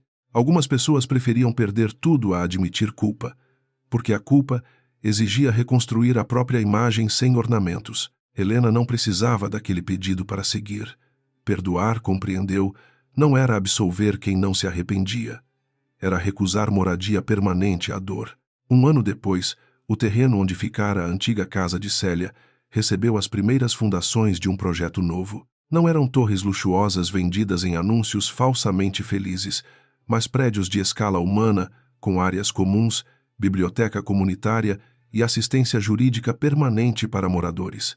A placa na entrada informava que o projeto resultava de acordo de reparação e supervisão pública. Helena compareceu à cerimônia sem discurso preparado. Isadora estava ao seu lado, elegante e discreta. Célia segurava uma flor amarela.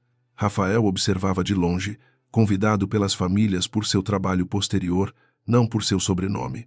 Quando chegou sua vez de falar, Helena olhou para as pessoas reunidas sob o sol da manhã. Disse que justiça não devolvia todos os anos roubados, nem ressuscitava casas demolidas, nem apagava noites de humilhação, mas podia impedir que a mentira continuasse lucrando, podia transformar documentos em reparação, podia ensinar aos poderosos que ninguém era pequeno demais para merecer verdade. Não citou Beatriz. Não precisava. A ausência daquele nome mostrava que a história finalmente pertencia a outros.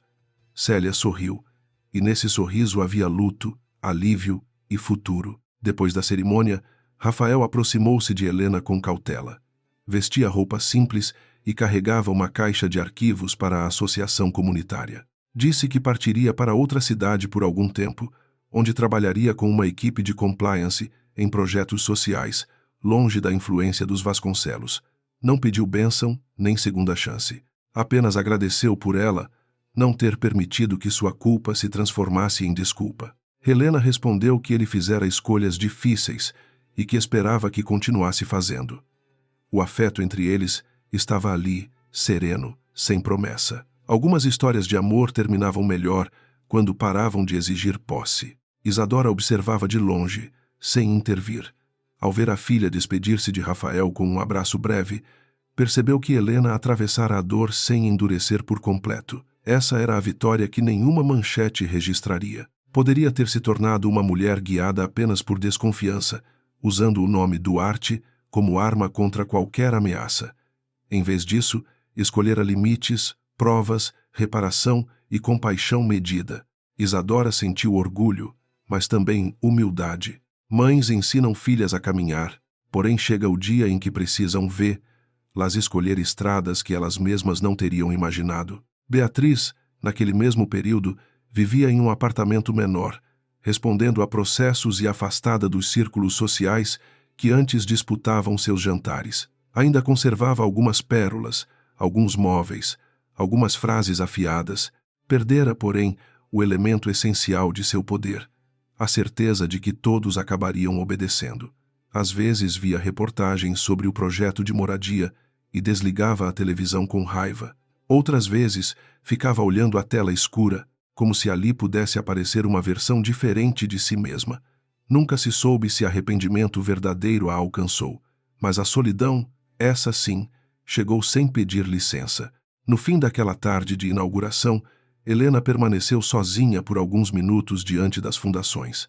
O cimento ainda estava fresco em certas áreas, e operários recolhiam ferramentas sob uma luz dourada. Ela tocou o marcador de livro guardado na bolsa e lembrou da mulher que saíra sob chuva, segurando uma pasta contra o peito e o vestido rasgado junto ao corpo. Quis abraçá-la através do tempo. Quis dizer que a vergonha passaria de mãos, voltaria a quem a lançara e que a dignidade sobreviveria porque nunca dependera da permissão de uma mansão. Isadora aproximou-se e perguntou se ela estava pronta para ir. Helena olhou uma última vez para o terreno e respondeu que sim. Caminharam juntas até o carro, mãe e filha, sem necessidade de grandes declarações. A cidade seguia barulhenta, imperfeita, cheia de injustiças que nenhum caso isolado resolveria. Ainda assim, algo fora corrigido ali. Uma mulher expulsa como mendiga, voltara não para pedir lugar à mesa dos que a desprezaram, mas para construir outra mesa, mais ampla, onde os nomes antes apagados pudessem sentar-se com voz própria. Esse era o verdadeiro fim da humilhação. Na noite em que assinou os papéis finais do divórcio, Helena não chorou. Acendeu uma luminária pequena, abriu o livro marcado há anos e leu até tarde, enquanto a cidade brilhava além da janela. O sobrenome Vasconcelos já não a prendia, e o sobrenome Duarte já não precisava protegê-la como escudo. Ela era Helena, apenas Helena, com cicatrizes invisíveis e uma força que não pedia espetáculo. Ao fechar o livro, pensou que justiça não era vingança servida fria, como diziam. Justiça era uma casa com portas abertas, construída devagar sobre alicerces que ninguém precisasse falsificar.